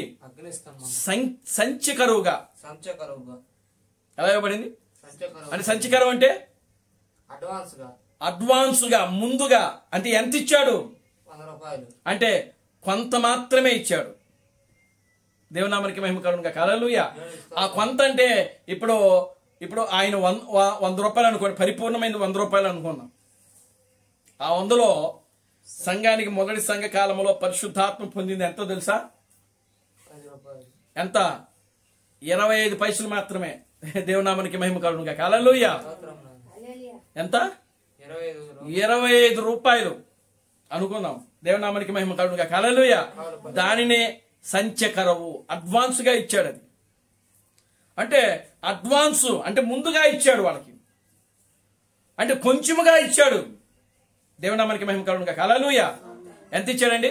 కొంచెముగా ఇచ్చాడు, తక్కువగా ఇచ్చాడు. మరి ఆ పరిశుద్ధాత్మ సంఘములో చేరి ఏం చేయాలంటే అది అంచెలంచెలుగా ఎదగాలన్నమాట. ఎదిగి పరిపూర్ణంగా ఒక మానవుడిలో నివాసము చేయడమే, మానవుడు క్రీస్తు స్థానములోకి వెళ్ళడమే, మానవుడు దేవుని యొక్క స్థానములోకి వెళ్ళడమే రెండవ రాకడ పరిచర్య. దేవుని నామానికి మహిమ కలుగును గాక. హల్లెలూయా. ఈరోజు ఆనాడు యూదులు ఏ విధంగా అయితే ఆకాశంలో చూశారో, ఈరోజు క్రైస్తవులు కూడా యేసుక్రీస్తు రెండవ రాకడ కోసం ఎక్కడి నుంచి చూస్తున్నారు? ఆయన ఆకాశంలో నుంచి చూస్తున్నారు. కానీ ఆయన ఆకాశంలో నుంచి రావట్లేదు. ఎక్కడి నుంచి వస్తున్నాడు? సంఘములో నుంచి వస్తున్నాడు. ఆయన సంఘములో ఎవరున్నారు? మనుషులు ఉన్నారు, మానవుడు ఉన్నారు. అంటే దేవుని యొక్క ఉద్దేశం ఏంటంటే మానవుడిని క్రీస్తుగా దేవుడిగా చేయడమే దేవుని యొక్క పరిపూర్ణమైన చిత్తమై ఉన్నది.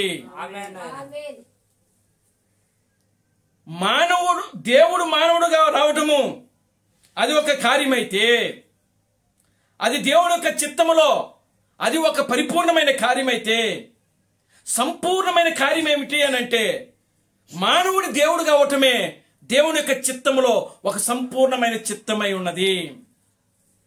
దేవుడా మనకి మహిమ కలుగును గాక. హల్లెలూయా. Glory to God. హల్లెలూయా. కనుక 7వ సంఘ కాలంలో ప్రియులారా గమనించండి, ఇప్పుడు ఏం ప్రకటించబడుతుంది అని అంటే క్రీస్తు అక్కడ రానే వచ్చాడు. ఆయన తలరాయి వచ్చేసింది. దేవునికి స్తోత్రం కలుగును గాక. హల్లెలూయా. అందుకే మీరు చూడండి, మీరు అమెరికా డాలరు ఎప్పుడైనా చూస్తే, అమెరికా డాలరు మీరు చూస్తే అమెరికా డాలర్ మీద పక్షిరాజు బొమ్మ ఉంటుంది. ఏ బొమ్మ ఉంటుంది? పక్షిరాజు బొమ్మ ఉంటుంది అమెరికా డాలర్ మీద. అంతేకాదు ఆ యొక్క డాలర్ మీద సంఘము యొక్క పిరమిడ్ ఉంటుంది. సంఘము యొక్క పిరమిడ్ ఉంటుంది.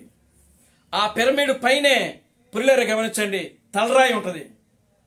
ఆ తలరాయిలో కన్ను ఒకటి వేసి ఉంటుంది. అంటే పిల్లలు గమనించండి, వాళ్ళు అది తెలియకుండానే వాళ్ళ యొక్క డాలర్ గురించి వాళ్ళు ప్రింట్ చేసుకున్నారు. దేవునామానికి మహిమ కలుగును గాక. హల్లెలూయా. స్తోత్రం. ఇప్పుడు ప్రపంచంలో మొట్టమొదటిగా ఉన్న ఖండాలు ఎన్ని అని అంటే 3. ఎన్ని ఖండాలు ఉన్నాయి? 3. ప్రపంచంలో ఉన్న ఖండాలు ఎన్ని? 3. దేవునామానికి మహిమ కలుగును గాక. హల్లెలూయా. ఆసియా, యూరప్, ఐరోపా. దేవునామానికి మహిమ కలుగును గాక. హల్లెలూయా.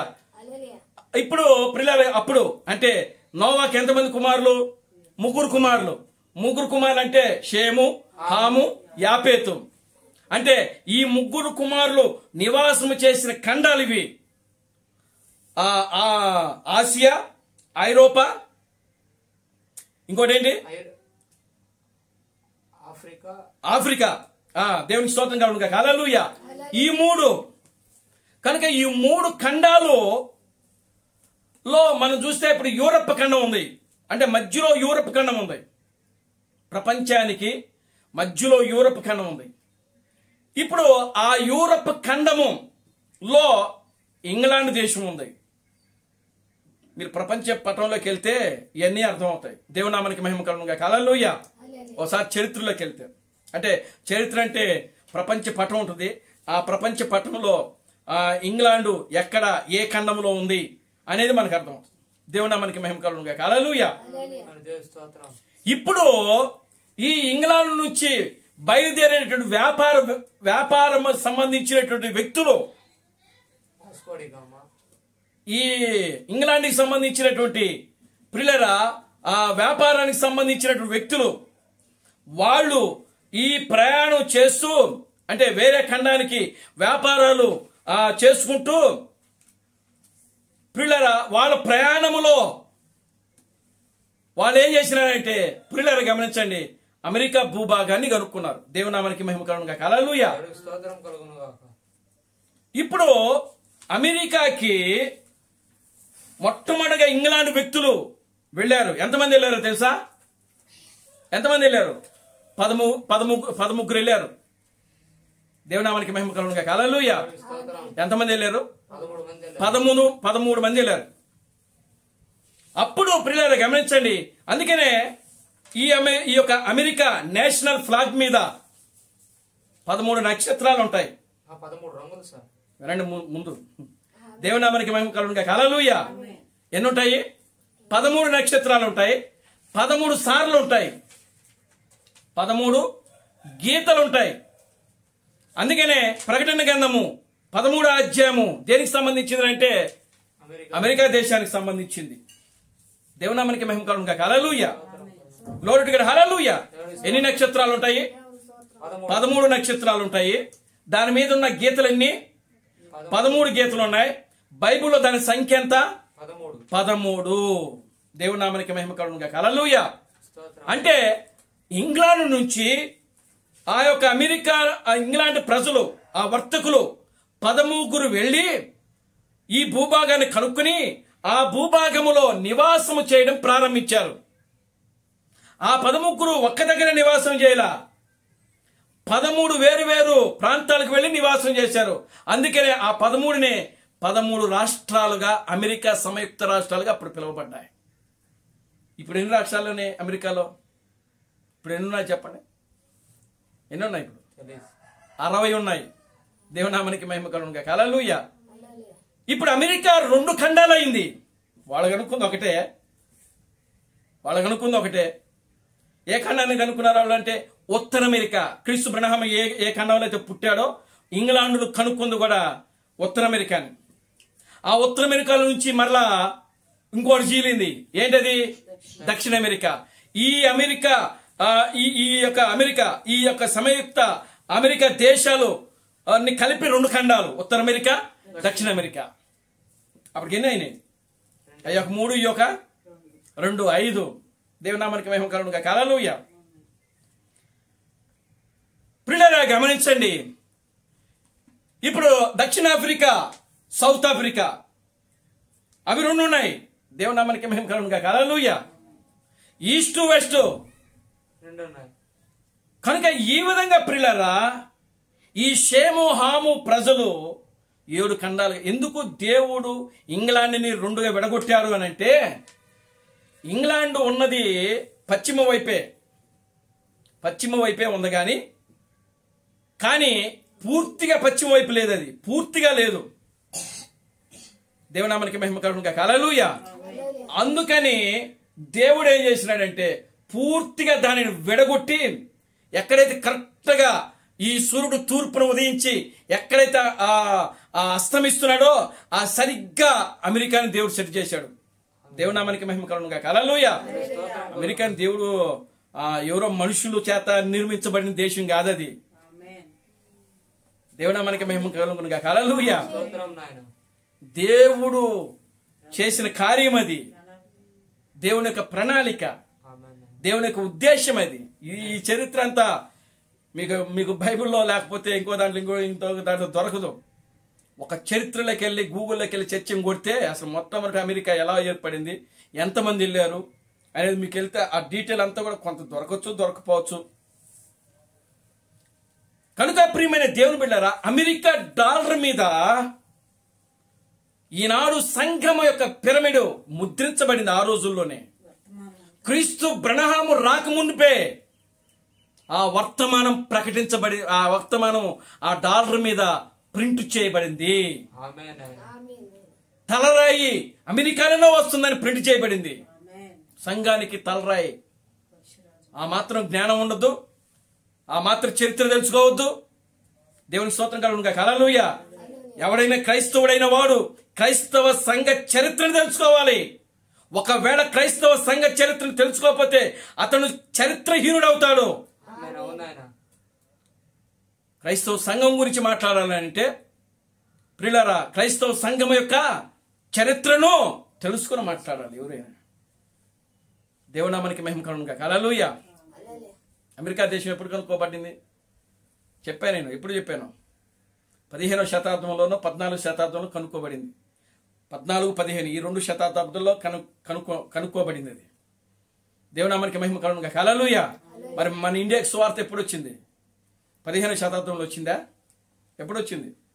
53లో వచ్చింది. ఎవరి ద్వారా వచ్చింది? తోమా ద్వారా వచ్చింది. థామస్ గారి ద్వారా వచ్చింది. దేవునామానికి మహిమ కలుగును గాక. హల్లెలూయా. కనుక ఇదంతా కూడా ప్రియులారా దేవుని యొక్క ప్రణాళిక, దేవుని యొక్క ఉద్దేశము. సూర్యుడు తూర్పును ఉదయించాలి, పడమటన అస్తమించాలి. దేవుడు అమెరికాను ఊరికినే సెట్ చేయలేదు. ఆయన ఊరికినే దాన్ని కనుక్కోలేదు. ఎందుకు కనుక్కున్నాడనంటే ఈ సూర్యుడు ఉదయించినప్పుడు ఖచ్చితంగా దానికి దిక్కు ఒకటి ఉండాలి కాబట్టి, అస్తమించాలి కాబట్టి దానికి పశ్చిమ దిక్కులు 4 దిక్కులను నిర్మించిన వాడు ఆయనే. కనుక సువార్తపై వెలుగు తూర్పున వస్తుంది. అంటే ఆసియా ఖండములో తూర్పు దిక్కుగా ఉన్న ఉన్నటువంటి సెంట్రల్ పాయింట్ లో ఉన్న దేశం ఏదంటే ఇజ్రాయెల్. దేవుని స్తోత్రం కలుగును గాక. హల్లెలూయా. ఆసియా ఖండములో చూడండి, ఆసియా ఖండములో ఎన్ని దేశాలు ఉన్నాయి? 48 దేశాలు ఉన్నాయి. ఈ 48 దేశాల్లో మన భారతదేశము, చైనా, జపాన్, పాకిస్తాన్, క్షమించండి జపాన్ ఉండదు, అది యూరప్ ఖండం వస్తుంది. దేవునామానికి మహిమ కలుగును గాక. హల్లెలూయా. చైనా, పాకిస్తాన్, భూటాన్, నేపాల్, మన ఇండియా, ఇప్పుడు ఈ ముస్లిమ్స్ దేశాలు ఉన్నాయి, కువైట్, మస్కట్, అరబ్బీ, ఈ యొక్క దేశాలు మొత్తం కలిపి 48, ఇజ్రాయెల్ దేశంతో కూడా కలిపి. కనుక ఈ ఆసియా ఖండానికి కాదు, ఈ యొక్క ప్రపంచ పటములో మిడిల్ ఈస్ట్ ఉన్న దేశము, మధ్యలో ఉన్న దేశం ఏదంటే ఇజ్రాయేల్. అది ఎక్కడ ఉందంటే తూర్పు పక్కన ఉంది. అది తూర్పు దేశం. అది దేవునామానికి మహిమ కలుగును గాక. హల్లెలూయా. మరి తూర్పు దేశములో ఇజ్రాయేల్ దేశం ఉంటే మరి తూర్పు దేశం జ్ఞానులు ఎక్కడి నుంచి వచ్చారు? ఇజ్రాయేల్ దేశము తూర్పునే ఉంది, అవునా? ఎక్కడ ఉంది? తూర్పున ఉంది. మరి తూర్పు దేశపు జ్ఞానులు ఎవరు? దేవునామానికి మహిమ కలుగును గాక. హల్లెలూయా. తూర్పు దేశపు జ్ఞానులు ఎవరు? క్రీస్తు ఏం చెప్పాడు అని అంటే వాళ్ళు ఇండియా నుంచి వచ్చారంట. ఇండియా నుంచి. దేవునామానికి మహిమ కలుగును గాక. హల్లెలూయా. ఆమేన్ నాయన. అంటే ఇండియా అంటే భారతదేశం. భారతదేశం. ఇంకా ఇంకొక వర్తమానంలో ఏమనుందో తెలుసా? బంగ్లాదేశ్ నుంచి వచ్చారని చెప్పాడు ఆయన. దేవుని స్తోత్రం చెప్పండి. హల్లెలూయా. స్తోత్రం. క్రీస్తు బ్రహ్మము మొదటేమో ఇండియా అని చెప్పాడు, ఇంకోసారి ప్రసంగం చేస్తూ బంగ్లాదేశం. అంటే బంగ్లాదేశం అప్పుడు క్రీస్తు బ్రహ్మం భూమి మీద ఉన్నప్పుడు ఎక్కడుందో తెలుసా? ఎక్కడుంది ఏంటండి తెలియదా మీకు? ఇండియాకి పై భాగంలో ఉంది సార్. ఇండియాకి పై భాగంలోనే ఉంది. అప్పుడు బంగ్లాదేశం ఎందులో ఉంది? ఆసియా ఖండంలోనే ఉంది. ఆసియా ఖండం ఇండియాలోనే ఉంది బ్రదర్. ఇండియాలోనే ఉంది. దేవునికి స్తోత్రం చెప్పండి. హల్లెలూయా. ఇంకా దానికి స్వతంత్రం రాలేదు కాబట్టి. ఇండియాలో నుంచి విడిపోయిన దేశాలు ఏమంటే బంగ్లాదేశ్, నేపాల్, భూటాను, పాకిస్తాను, ఇంకా ఏవో మొత్తం ఒక 5-6 దేశాలు ఉన్నాయి. కనుక అప్పుడు బంగ్లాదేశం అనేది మన ఇండియాలోనే ఉన్నది. దేవుని స్తోత్రం కలుగును గాక. హల్లెలూయా. ఇండియాలో ఈ దేశాలన్నీ కలిసి ఉన్నప్పుడు మన దేశాన్ని అఖండ భారతదేశం అని పిలిచారు. దేవునామానికి మహిమ కలుగును గాక. హల్లెలూయా. ఏ భారతదేశం అని పిలిచారు? అఖండ భారత. అంటే ప్రపంచంలో ఒక విధంగా చెప్పాలంటే మన దేశమే పెద్దది, మన దేశమే ఉన్నతమైన దేశం. దేవుడి స్తోత్రం కలుగును గాక. హల్లెలూయా. మన దేశ సిరి సంపదలు కలిగిన దేశం అప్పుడు. దేవునామానికి మహిమ కలుగును గాక. హల్లెలూయా. మన దేశమే సిరి సంపదలు కలిగిన మన దేశము ఏమంగా పిలువబడుతుంది? అన్నపూర్ణ దేశముగా పిలువబడుతుంది. మన రాష్ట్రము కూడా ఇది అన్నపూర్ణ రాష్ట్రముగా పిలువబడుతుంది, ఆంధ్రప్రదేశ్. కారణం ఒక సిరి సంపదలు కలిగిన, అంటే సిరి సంపదలు అంటే అన్ని వనరులు కలిగినటువంటి దేశము మన దేశం, మన భారతదేశం. దేవునామానికి మహిమ కలుగును గాక. హల్లెలూయా. మనము భారతదేశంలో పుట్టి పెరుగుతున్నందుకు పిల్లరా మనం ఎంతగానో సంతోషపడాలి, గర్వించాలి. దేవునామానికి మహిమ కలుగును గాక. హల్లెలూయా. దేవుడు మరలా మన యొక్క ఇండియాలో రావడం అనేది గొప్ప విశేషము. హల్లెలూయా.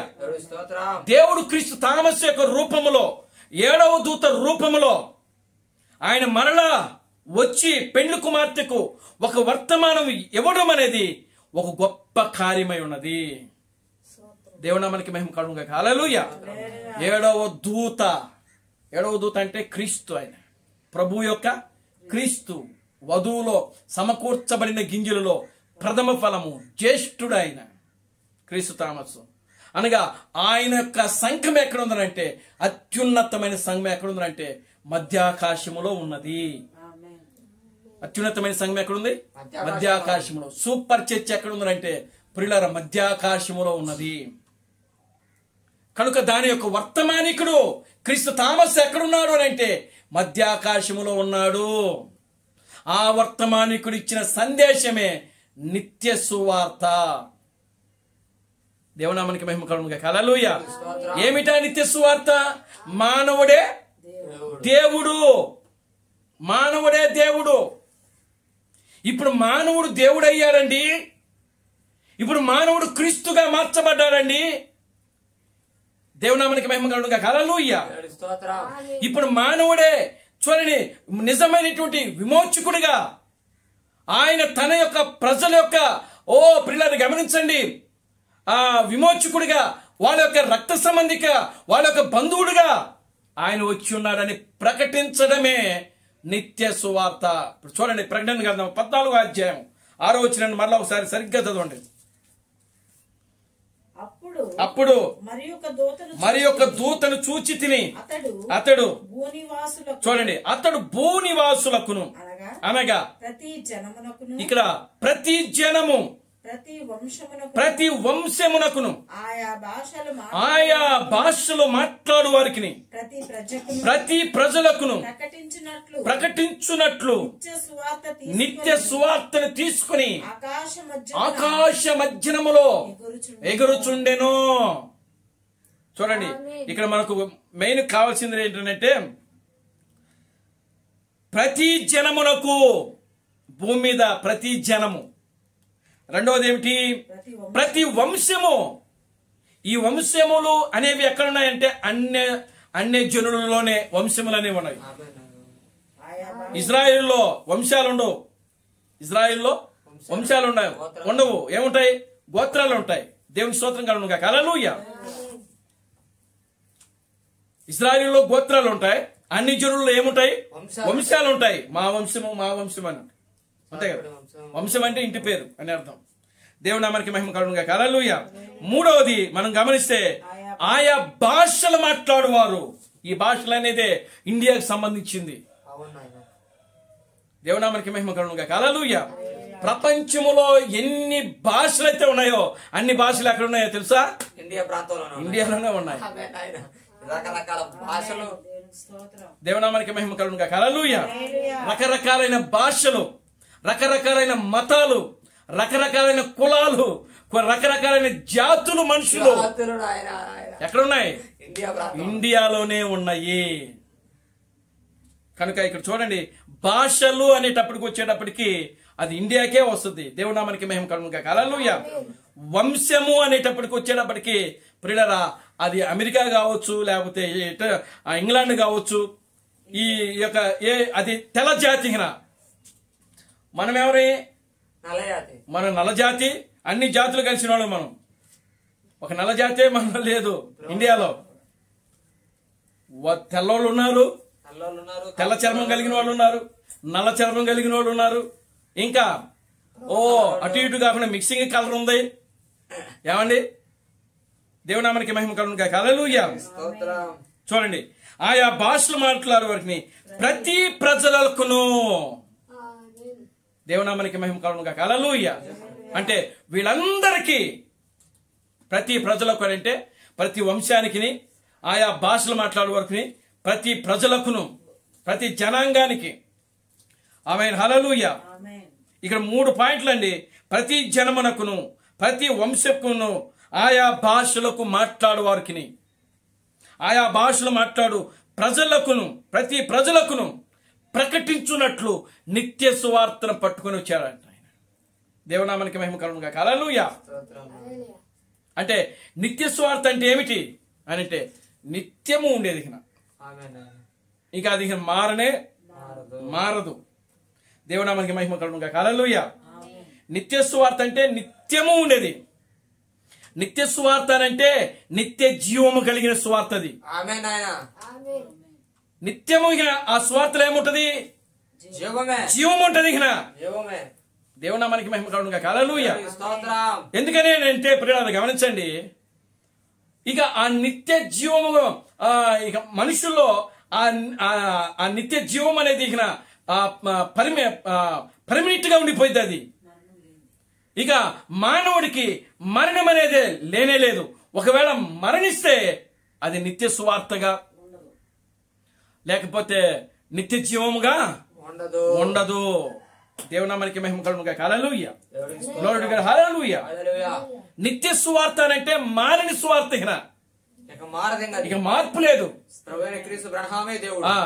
అప్పుడు వాక్యంలో రాయబడింది, అపోస్తలుడైన పౌలు అంటున్నాడు, యేసుక్రీస్తు నిన్న నేడు నిరంతరము ఒకటే రీతిగా ఉన్నాడు. అవును, యుగ యుగములకు ఆయన ఒకటే రీతిగా ఉండును. దేవునామానికి మహిమ కలుగును గాక. హల్లెలూయా. నిజంగా ఆ రోజు పౌలు ప్రకటించిందే అది నిత్య సువార్తకు సంబంధించిందే. దేవునామానికి మహిమ కలుగును గాక. హల్లెలూయా. అది నిత్య సువార్తకు సంబంధించింది. ఎందుకని అనంటే దేవుని మనం ఎలా చూడాలి అనంటే ఆ యేసుక్రీస్తులాగా ఆయన గడ్డం పెట్టుకుని, లేకపోతే ఒక నిలువుటంగి వేసుకుని, లేకపోతే భుజాల దగ్గర నాజీరు చేయబడినటువంటి జుట్టు కత్తిరించుకోకుండా కత్తిరి వేయబడుకున్నటువంటి యేసుక్రీస్తును అది కాదు పౌలు ప్రకటించింది. ఆ యేసుక్రీస్తు నిన్న నేడు నిరంతరంగా ఉంటాడని పౌలు ప్రకటించలేదు. ఏది?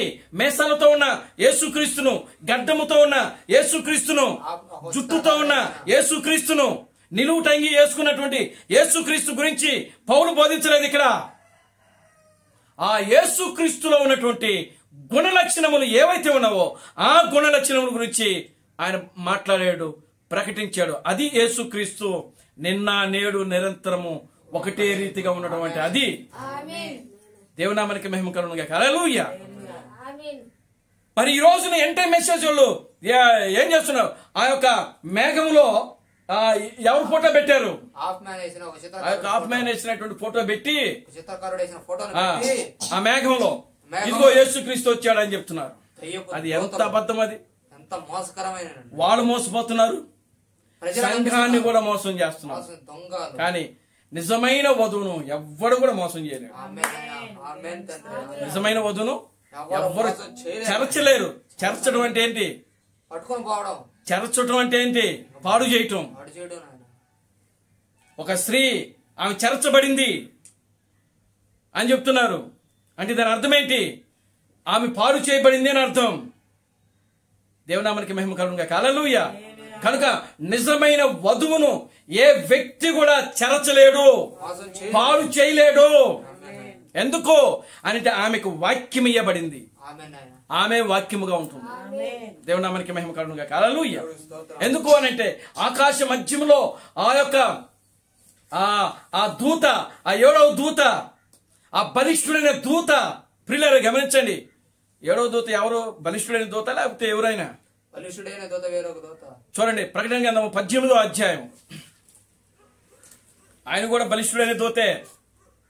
ప్రకటన గ్రంథము 10వ అధ్యాయములో ఉన్న బలిష్ఠుడైన దూత ప్రభు అయిన క్రీస్తు బ్రహ్మ అయితే, ప్రకటన గ్రంథము 18వ అధ్యాయంలో ఉన్న బలిష్ఠుడైన దూత క్రీస్తు థామస్ అయి ఉన్నాడు. చదవయ్యా.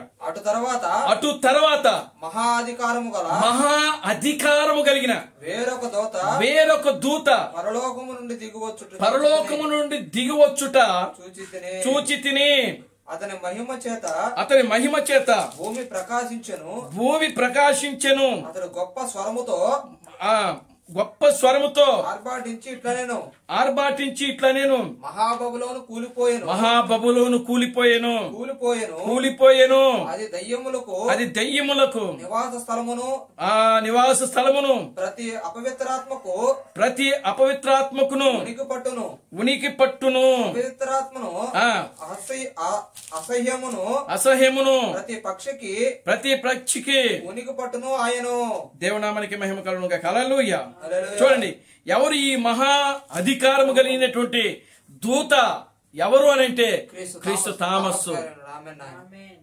అతని మహిమ చేత భూమి ప్రకాశించెను. అంటే ఆయన మహిమ అంటే అర్థం ఏంటి? ఆయన ఇచ్చిన సందేశము, ఆయన ఇచ్చిన వర్తమానము. హల్లెలూయా. ఆయన ఇచ్చిన వర్తమానం ద్వారా, ఆయన ఇచ్చిన సందేశం ద్వారా, ఆయన ప్రకటించినటువంటి ఆ నిత్య సువార్త ద్వారా భూమి అంతటా కూడా ఏం చేయబడుతుందంటే అది నిత్య సువార్త ప్రకటించడం. ఇది నిత్య సువార్త.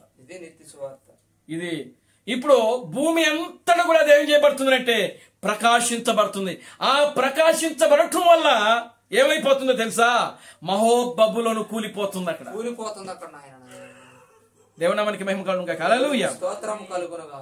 ఎప్పుడైతే ఆ యొక్క అధికారము కలిగిన, ఆ మహా అధికారము కలిగిన ఆ దూత యొక్క ఆ మహిమ, ఆ సువార్తపు వెలుగు, ఆ నిత్య సువార్తపు వెలుగు భూమి అంతటికి ఎప్పుడైతే చేరుకుంటుందో, దేవునామానికి మహిమ కలుగునుగాక. హల్లెలూయా.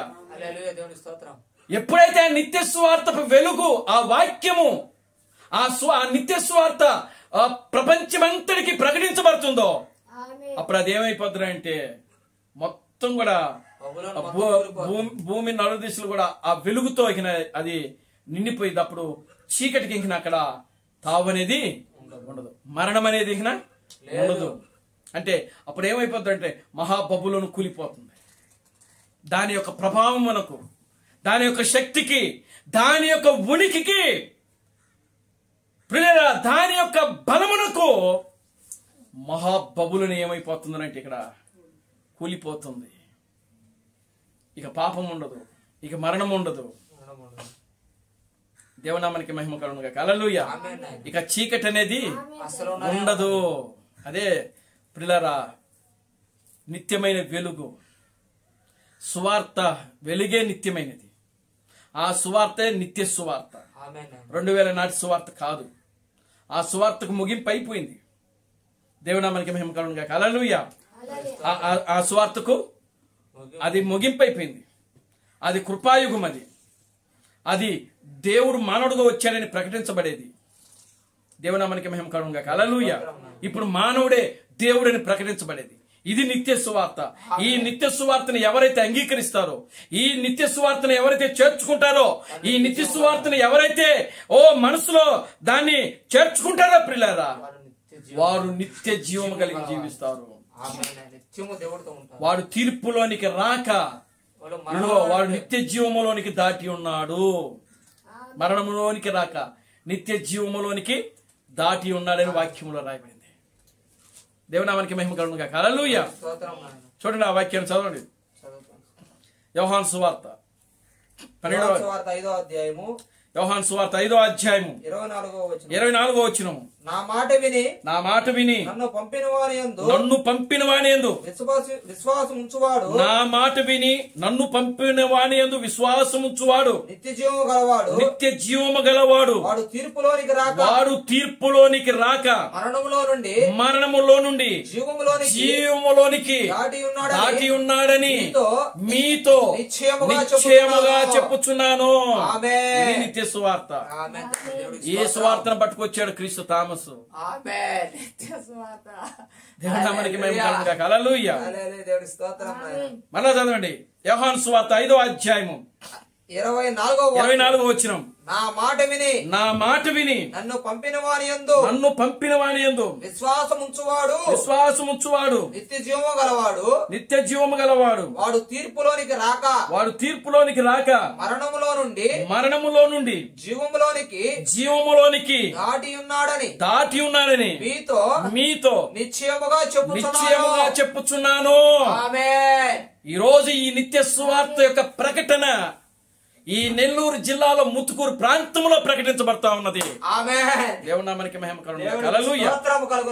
ఎక్కడ ప్రకటించబడుతుంది? ముతుకూరు ప్రాంతంలో ప్రకటించబడుతుంది. ఈ నెల్లూరు జిల్లాలో ముతుకూరు ప్రాంతంలో, ఈ పట్టణంలో, ముతుకూరు పట్టణంలో ప్రకటించబడతా ఉంది. దేవునామానికి మహిమ కలుగును గాక. హల్లెలూయా.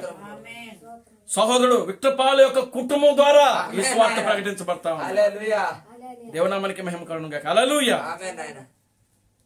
కనుక ప్రియమైన దేవుని బిడ్డలారా, దేవుడు నిత్య జీవమునకు కలిగినటువంటి వ్యక్తులు ఎక్కడైతే ఉంటున్నాడో దేవుడు ఇప్పుడు వాళ్ళందరినీ కూడా దర్శిస్తా ఉన్నాడు. దేవునామానికి మహిమ కలుగును గాక. హల్లెలూయా. వాళ్ళందరినీ దర్శిస్తున్నాడు. ఇప్పుడు ఆయన ఎలా దర్శిస్తున్నాడు అని అంటే, దేవుడు మనలో ఉండి వాళ్ళని దర్శిస్తున్నాడు. దేవునామానికి మహిమ కలుగును గాక. హల్లెలూయా. యేసుక్రీస్తు అన్నాడు, మిమ్మల్ని చేర్చుకున్నవాడు నన్ను చేర్చుకును, మిమ్మల్ని నిరాకరించువాడు నన్ను నిరాకరించును. ఇది నిత్య సువార్త. దేవునామానికి మహిమ కలుగును గాక. హల్లెలూయా. ఆ రోజు ప్రియులారా, ఆయన మాట్లాడిన ప్రతి మాట కూడా అది ఒక మర్మము. యేసుక్రీస్తు మాట్లాడిన ప్రతి మాట కూడా అది ఒక మర్మం. అది కనుక ఈ రోజు ఆయన ఆ రోజు ఆ మాట మాట్లాడాడు. ఎవరైతే మిమ్మల్ని చేర్చుకుంటారో వాడు నన్ను చేర్చుకున్నట్టు, ఎవరైతే మిమ్మల్ని నిరాకరిస్తారో వాళ్ళు నన్ను నిరాకరించినట్టు. కనుక ఈ రోజు జీవము కలిగిన క్రీస్తు బ్రహ్మ యొక్క నామమును ఎవరైతే చేర్చుకుంటారో, ఎవరైతే అంగీకరిస్తారో వాళ్ళలో నిత్య జీవము కలిగి ఉంటారు. వాడు తీర్పులోనికి రాక మరణములో నుండి జీవములోనికి దాటి ఉన్నాడు. ఎందుకంటే ఆ వ్యక్తిలో నిత్య జీవం ఉంటుంది. ఆ వ్యక్తిలో ఏముంటుందండి? నిత్య జీవం ఉంటుంది. ఎప్పుడైతే మానవుడు దేవుడు అయ్యాడు, ఇక్కడ మానవుడే దేవుడు. కనుక నిబంధన ఆ మందస్సులో అక్కడున్న ఆ యొక్క 3 భాగాలు అవి మానవుడికి సంబంధించిన విషయాలే. రాతి పలకలో ప్రభు అయిన క్రీస్తు బ్రహ్మకు సూచనగా ఉన్నది. మరుగు చేయబడిన మన్నా పాత్ర క్రీస్తు తామస్కు నిజమైన వధువుకు సూచనగా ఉన్నది. ఆ యొక్క చిగురించినటువంటి అహరోను యొక్క కర్ర అటు యూదులకును ఇటు చనిపోయిన పరిశుద్ధులకు అది సూచనగా ఉన్నది. వాళ్ళ యొక్క మృతులు తిరిగి లేపబట్టకు అది సూచనగా ఉన్నది. దేవునామానికి మహిమ కలుగును గాక. హల్లెలూయా. నిత్య సువార్త. మన సమీప బంధువుడు క్రీస్తు బ్రహ్మే, మన రక్త సంబంధి క్రీస్తు బ్రహ్మే, మన యొక్క విమోచకుడు ప్రభు అయిన క్రీస్తు బ్రహ్మే. దేవునామానికి మహిమ కలుగును గాక. హల్లెలూయా.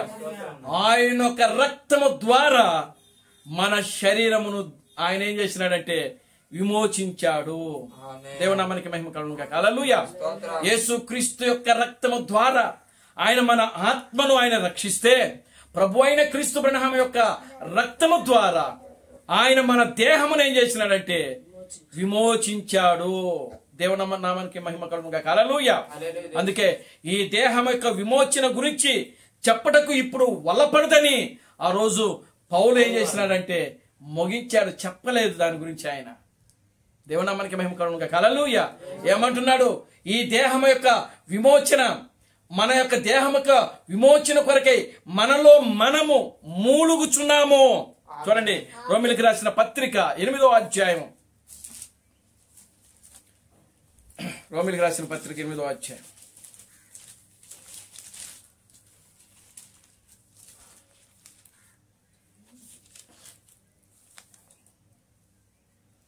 పంతొమ్మిదవ వచనం నుంచి 19 నుంచి దేవుని కుమారుల ప్రత్యక్షత కొరకు, దేవుని కుమారుల ప్రత్యక్షత కొరకు సృష్టి మిగుల ఆశతో తేరు చూచుచు కనిపెట్టుచున్నది ఎలయనగా సృష్టి నాశనమునకు లోనైన దాస్యములో నుండి వెలిగింపబడి దేవుని పిల్లలు పొందబోవు మహిమగల స్వాతంత్ర్యము పొందునను నిరీక్షణ గలదై స్వేచ్ఛగా కాక దానిని లోపొచ్చు వానిని మూలముగా వ్యక్తపరచబడెను. సృష్టి యావత్తు ఇది వరకు ఏకగ్రీవముగా మూలుగుచు ప్రసవ వేదన పడుచున్నదని ఎరుగుదము. అంతేకాదు ఆత్మ యొక్క ప్రథమ ఫలము పొందిన మనము కూడా దత్తపుత్రత్వము కొరకు అనగా మన దేహము యొక్క విమోచనము కొరకు కనిపెట్టుచు మనలో మనము మూలుగుచున్నాము. అంటే ప్రియులారా గమనించండి, చూడండి, నీవు దేవునికి దత్తత చేయబడే వరకు నీవు దేవుని కుమారుడు కాదు. అంతేనా? ఆ వాక్యం యొక్క అర్థం అదే కదా. చూడండి, మళ్ళా ఒకసారి చదవండి, 23వ వచనం చదవండి. అంతేకాదు ఆత్మ యొక్క ప్రథమ ఫలము నొందిన మనము కూడా దత్తపుత్రత్వము కొరకు అనగా మన దేహము యొక్క విమోచన కొరకు కనిపెట్టుకొనుచు మనలో మనము మూలుగుచున్నాము. అంటే మన దేహము ఏం చేస్తుందంట? విమోచన కొరకు ఏం చేస్తుంది? కనిపెట్టుకొనుచు మూలుగుచు ఉందంట. అంటే దేనికోసం అంటే విమోచన కొరకు. విమోచన కార్యం ఎప్పుడు జరుగుతుంది అని అంటే ఆయన మనలను తన కుమారుడుగా దత్తత తీసుకున్నప్పుడు, దేవునామానికి ఆయన మనల్ని తన కుమారుడుగా స్వీకరించినప్పుడు, ఆయన మనలను తన కుమారుడుగా అంగీకరించినప్పుడు, దేవునామానికి మహిమ కలుగును గాక. హల్లెలూయా. అప్పుడు మనం ఏమవుతుందంటే ఈ దేహమునకు ఏమైపోతుందంటే విమోచన కలుగుద్ది. దేవునామానికి మహిమ కలుగును గాక. హల్లెలూయా. అలా జరగాలంటే మన జ్యేష్ఠ కుమారుడైనటువంటి ప్రభు అయిన క్రీస్తు బ్రహ్మ యొక్క నామమును మనము అంగీకరించి తీరాలి. అలా అంగీకరిస్తేనే, ఆయనను మనం అంగీకరిస్తేనే ఆయన మన రక్త సంబంధి, మన బంధువుడు, మన విమోచకుడు, మన పెండ్లి కుమారుడు, మన భర్త. ఇవన్నీ కూడా మనం అంగీకరిస్తేనే మన దేహమునకు ఏమవుతుందంట? విమోచన కలుగు. అప్పుడు ఆయన మనల్ని ఏం చేస్తాడంటే కుమారుడుగా దత్తత తీసుకుంటాడు. ఆ దైవత్వం యొక్క సర్వ పరిపూర్ణత మనలో ఏం చేస్తాడంటే ఆయన నింపుతాడు. దేవుని నామానికి మహిమ కలుగును గాక. హల్లెలూయా. అలా నింపబడిన వ్యక్తి ప్రభు అయిన మొట్టమొదటి వ్యక్తి ప్రభు అయిన బ్రహ్మ క్రీస్తు. ఆ రెండవ కుమారుడే క్రీస్తు థామస్సు. ఆ తర్వాత మనందరం 1 by 1 దేవుని నామానికి మహిమ కలుగును గాక. హల్లెలూయా. ఇలాగా ఆయన తీసుకుంటున్నాడు. ఆయన ఇప్పుడు తన కుమారులందరినీ కూడా ఆయన ఏం చేస్తున్నాడు? ఏరుకుంటున్నాడు. ఆయన స్వీకరిస్తా ఉన్నాడు, అంగీకరిస్తున్నాడు. ఏ విధంగా? నిత్య సువార్త ద్వారా.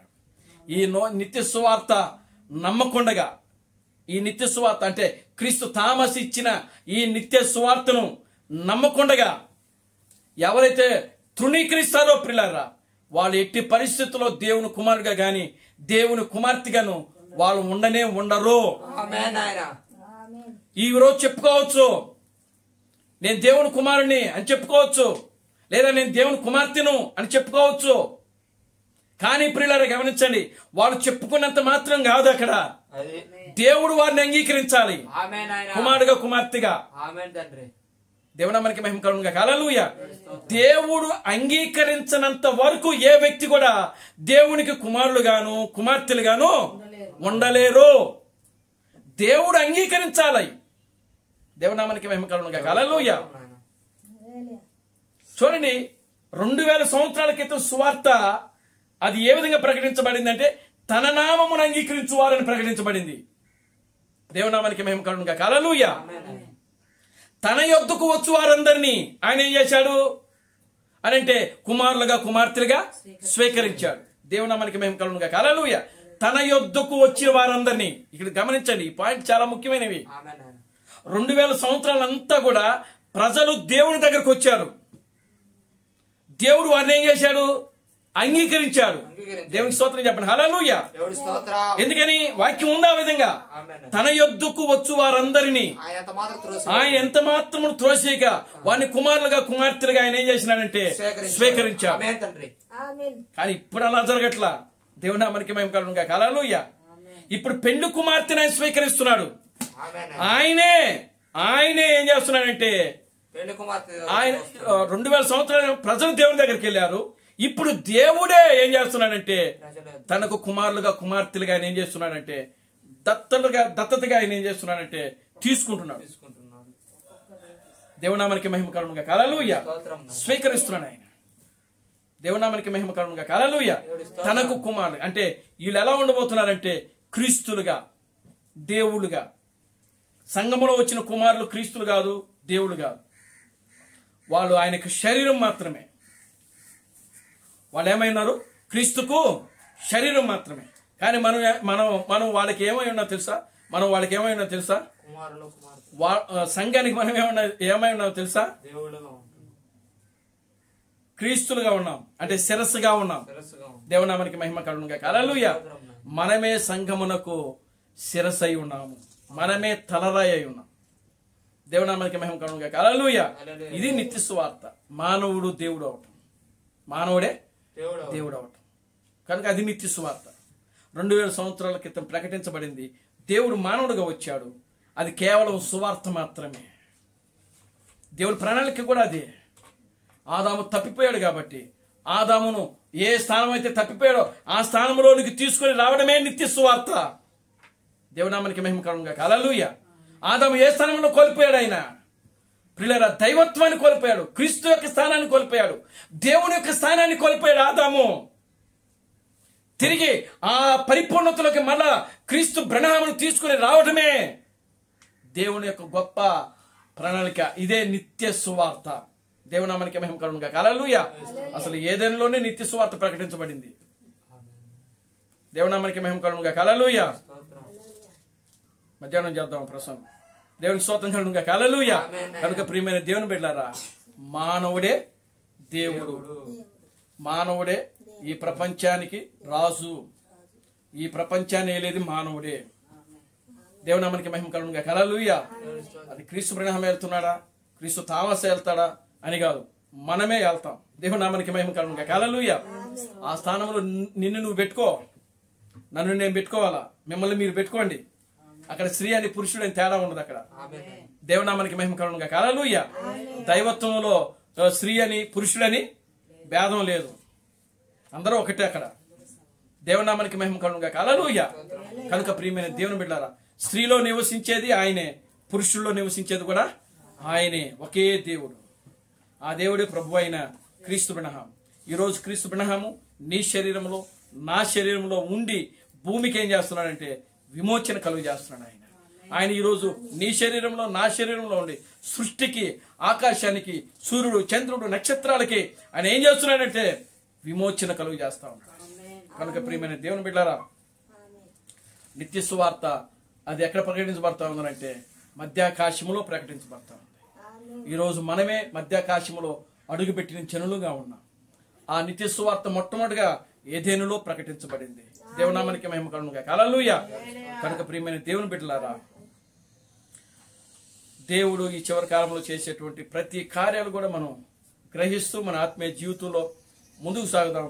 దేవుడు తన పరిశుద్ధ వాక్యములను దీవించి ఆశీర్వదించును గాక. ఆమేన్. ప్రార్థన చేసుకుందాం. దయచేసి అందరూ కూడా లేచి నిలబడదాం, ప్రార్థన చేద్దాం. ఓ మమ్మల్ని మిక్కిలిగా ప్రేమించిన మా మంచి తండ్రి, జీవం గల దేవుడా, జీవాధిపతి, నిన్న నేడు నిరంతరము ఒకటే రీతిగా ఉన్న మా పరమ తండ్రి, మారని దేవుడా, మార్పు లేని దేవుడా, ఓ ప్రభు అయిన బ్రహ్మ క్రీస్తు మీకు వందనాలు, స్తుతులు, స్తోత్రములు ప్రభువా. నిశ్చయముగా నా తండ్రి, మీరు ఇచ్చిన ఈ గొప్ప సందేశమును బట్టి మీకు వందనాలు ప్రభువా. నిత్య సువార్త నాయన, నిత్య సువార్త 2000 సంవత్సరాల క్రితం నువ్వు కేవలం సువార్త మాత్రమే అనుగ్రహించావు. ఈ చివరి దినాల్లో ప్రభువా, ఓ నాయన అతను ఆకాశ మధ్యములో ఓ నాయన ఒక దూతను మీరు పంపి ఆ దూతకి నిత్య సువార్తను ఇచ్చిన ఆయన, ఓ ఆకాశ మధ్యలో ఉన్నటువంటి నాయన వారికి నా తండ్రి ఆ నిత్య సువార్తను ప్రకటించడానికి నాయన మీరు అనుగ్రహించిన గొప్ప కార్యమును బట్టి మీకు వందనాలు, స్తుతులు, స్తోత్రములు ప్రభువా. ఇక్కడ కూడున్న ప్రతి బిడ్డను దీవించి ఆశీర్వదించండి. ఈ మధ్యాహ్నపు దీవులతో నింపండి. సమస్త ఘనత మహిమను మీరు తెచ్చుకోండి. జీవం కలిగిన నా ప్రభు అయిన క్రీస్తు బ్రహ్మను సర్వశక్తి కలిగిన నామములో ప్రార్థించి స్తుతించి వేడుకొనుచున్నాము. ఆమేన్. అందరూ 2 చేతులు పైకెత్తి కోరస్ పాడుకుందాం. Christ Branham never fails. Christ Branham never fails. Christ Branham never fails in thee. Hallelujah. Hallelujah. Christ Branham never fails in thee. Is coming very soon. Is coming very soon. Is coming very soon in thee. Hallelujah. Hallelujah. He is coming very soon in thee. నా ప్రాణమా ప్రభును స్తుతించుము, నా అంతరంగ సమస్తమైన పరిశుద్ధ నామమును సన్నతించుము. నా ప్రాణమా ప్రభును స్తుతించుము. ప్రభు అయిన క్రీస్తు బ్రహ్మ చేసిన ఉపకారములలో దేనిని మరువకము. ఆమేన్. రాజులకు రాజుగా, ప్రభువులకు ప్రభువుగా, పెండ్లి కుమారుడుగా తెర మీద ప్రత్యక్షము కానున్న ప్రభు అయిన క్రీస్తు బ్రహ్మ యొక్క కృపా సమాధానము ఇక్కడ కూడున్న ప్రతి బిడ్డకను ఈ ప్రపంచములో 7వ దూత థామస్ గారిని క్రీస్తుగా అంగీకరించి క్రీస్తు బ్రహ్మే దేవుడు, క్రీస్తు బ్రహ్మే రాజులకు రాజు, క్రీస్తు బ్రహ్మే ప్రభువులకు ప్రభు అని నమ్మి విశ్వసించి ఆరాధిస్తున్న ప్రతి బిడ్డకును ఇప్పుడును సదాకాలము తోడైన నడిపించును గాక. ఆమేన్. ఆమేన్. అందరికీ వందనాలు. ప్రభు మిమ్మల్ని దీవించి ఆశీర్వదించును గాక. ఆమేన్. ఆమేన్.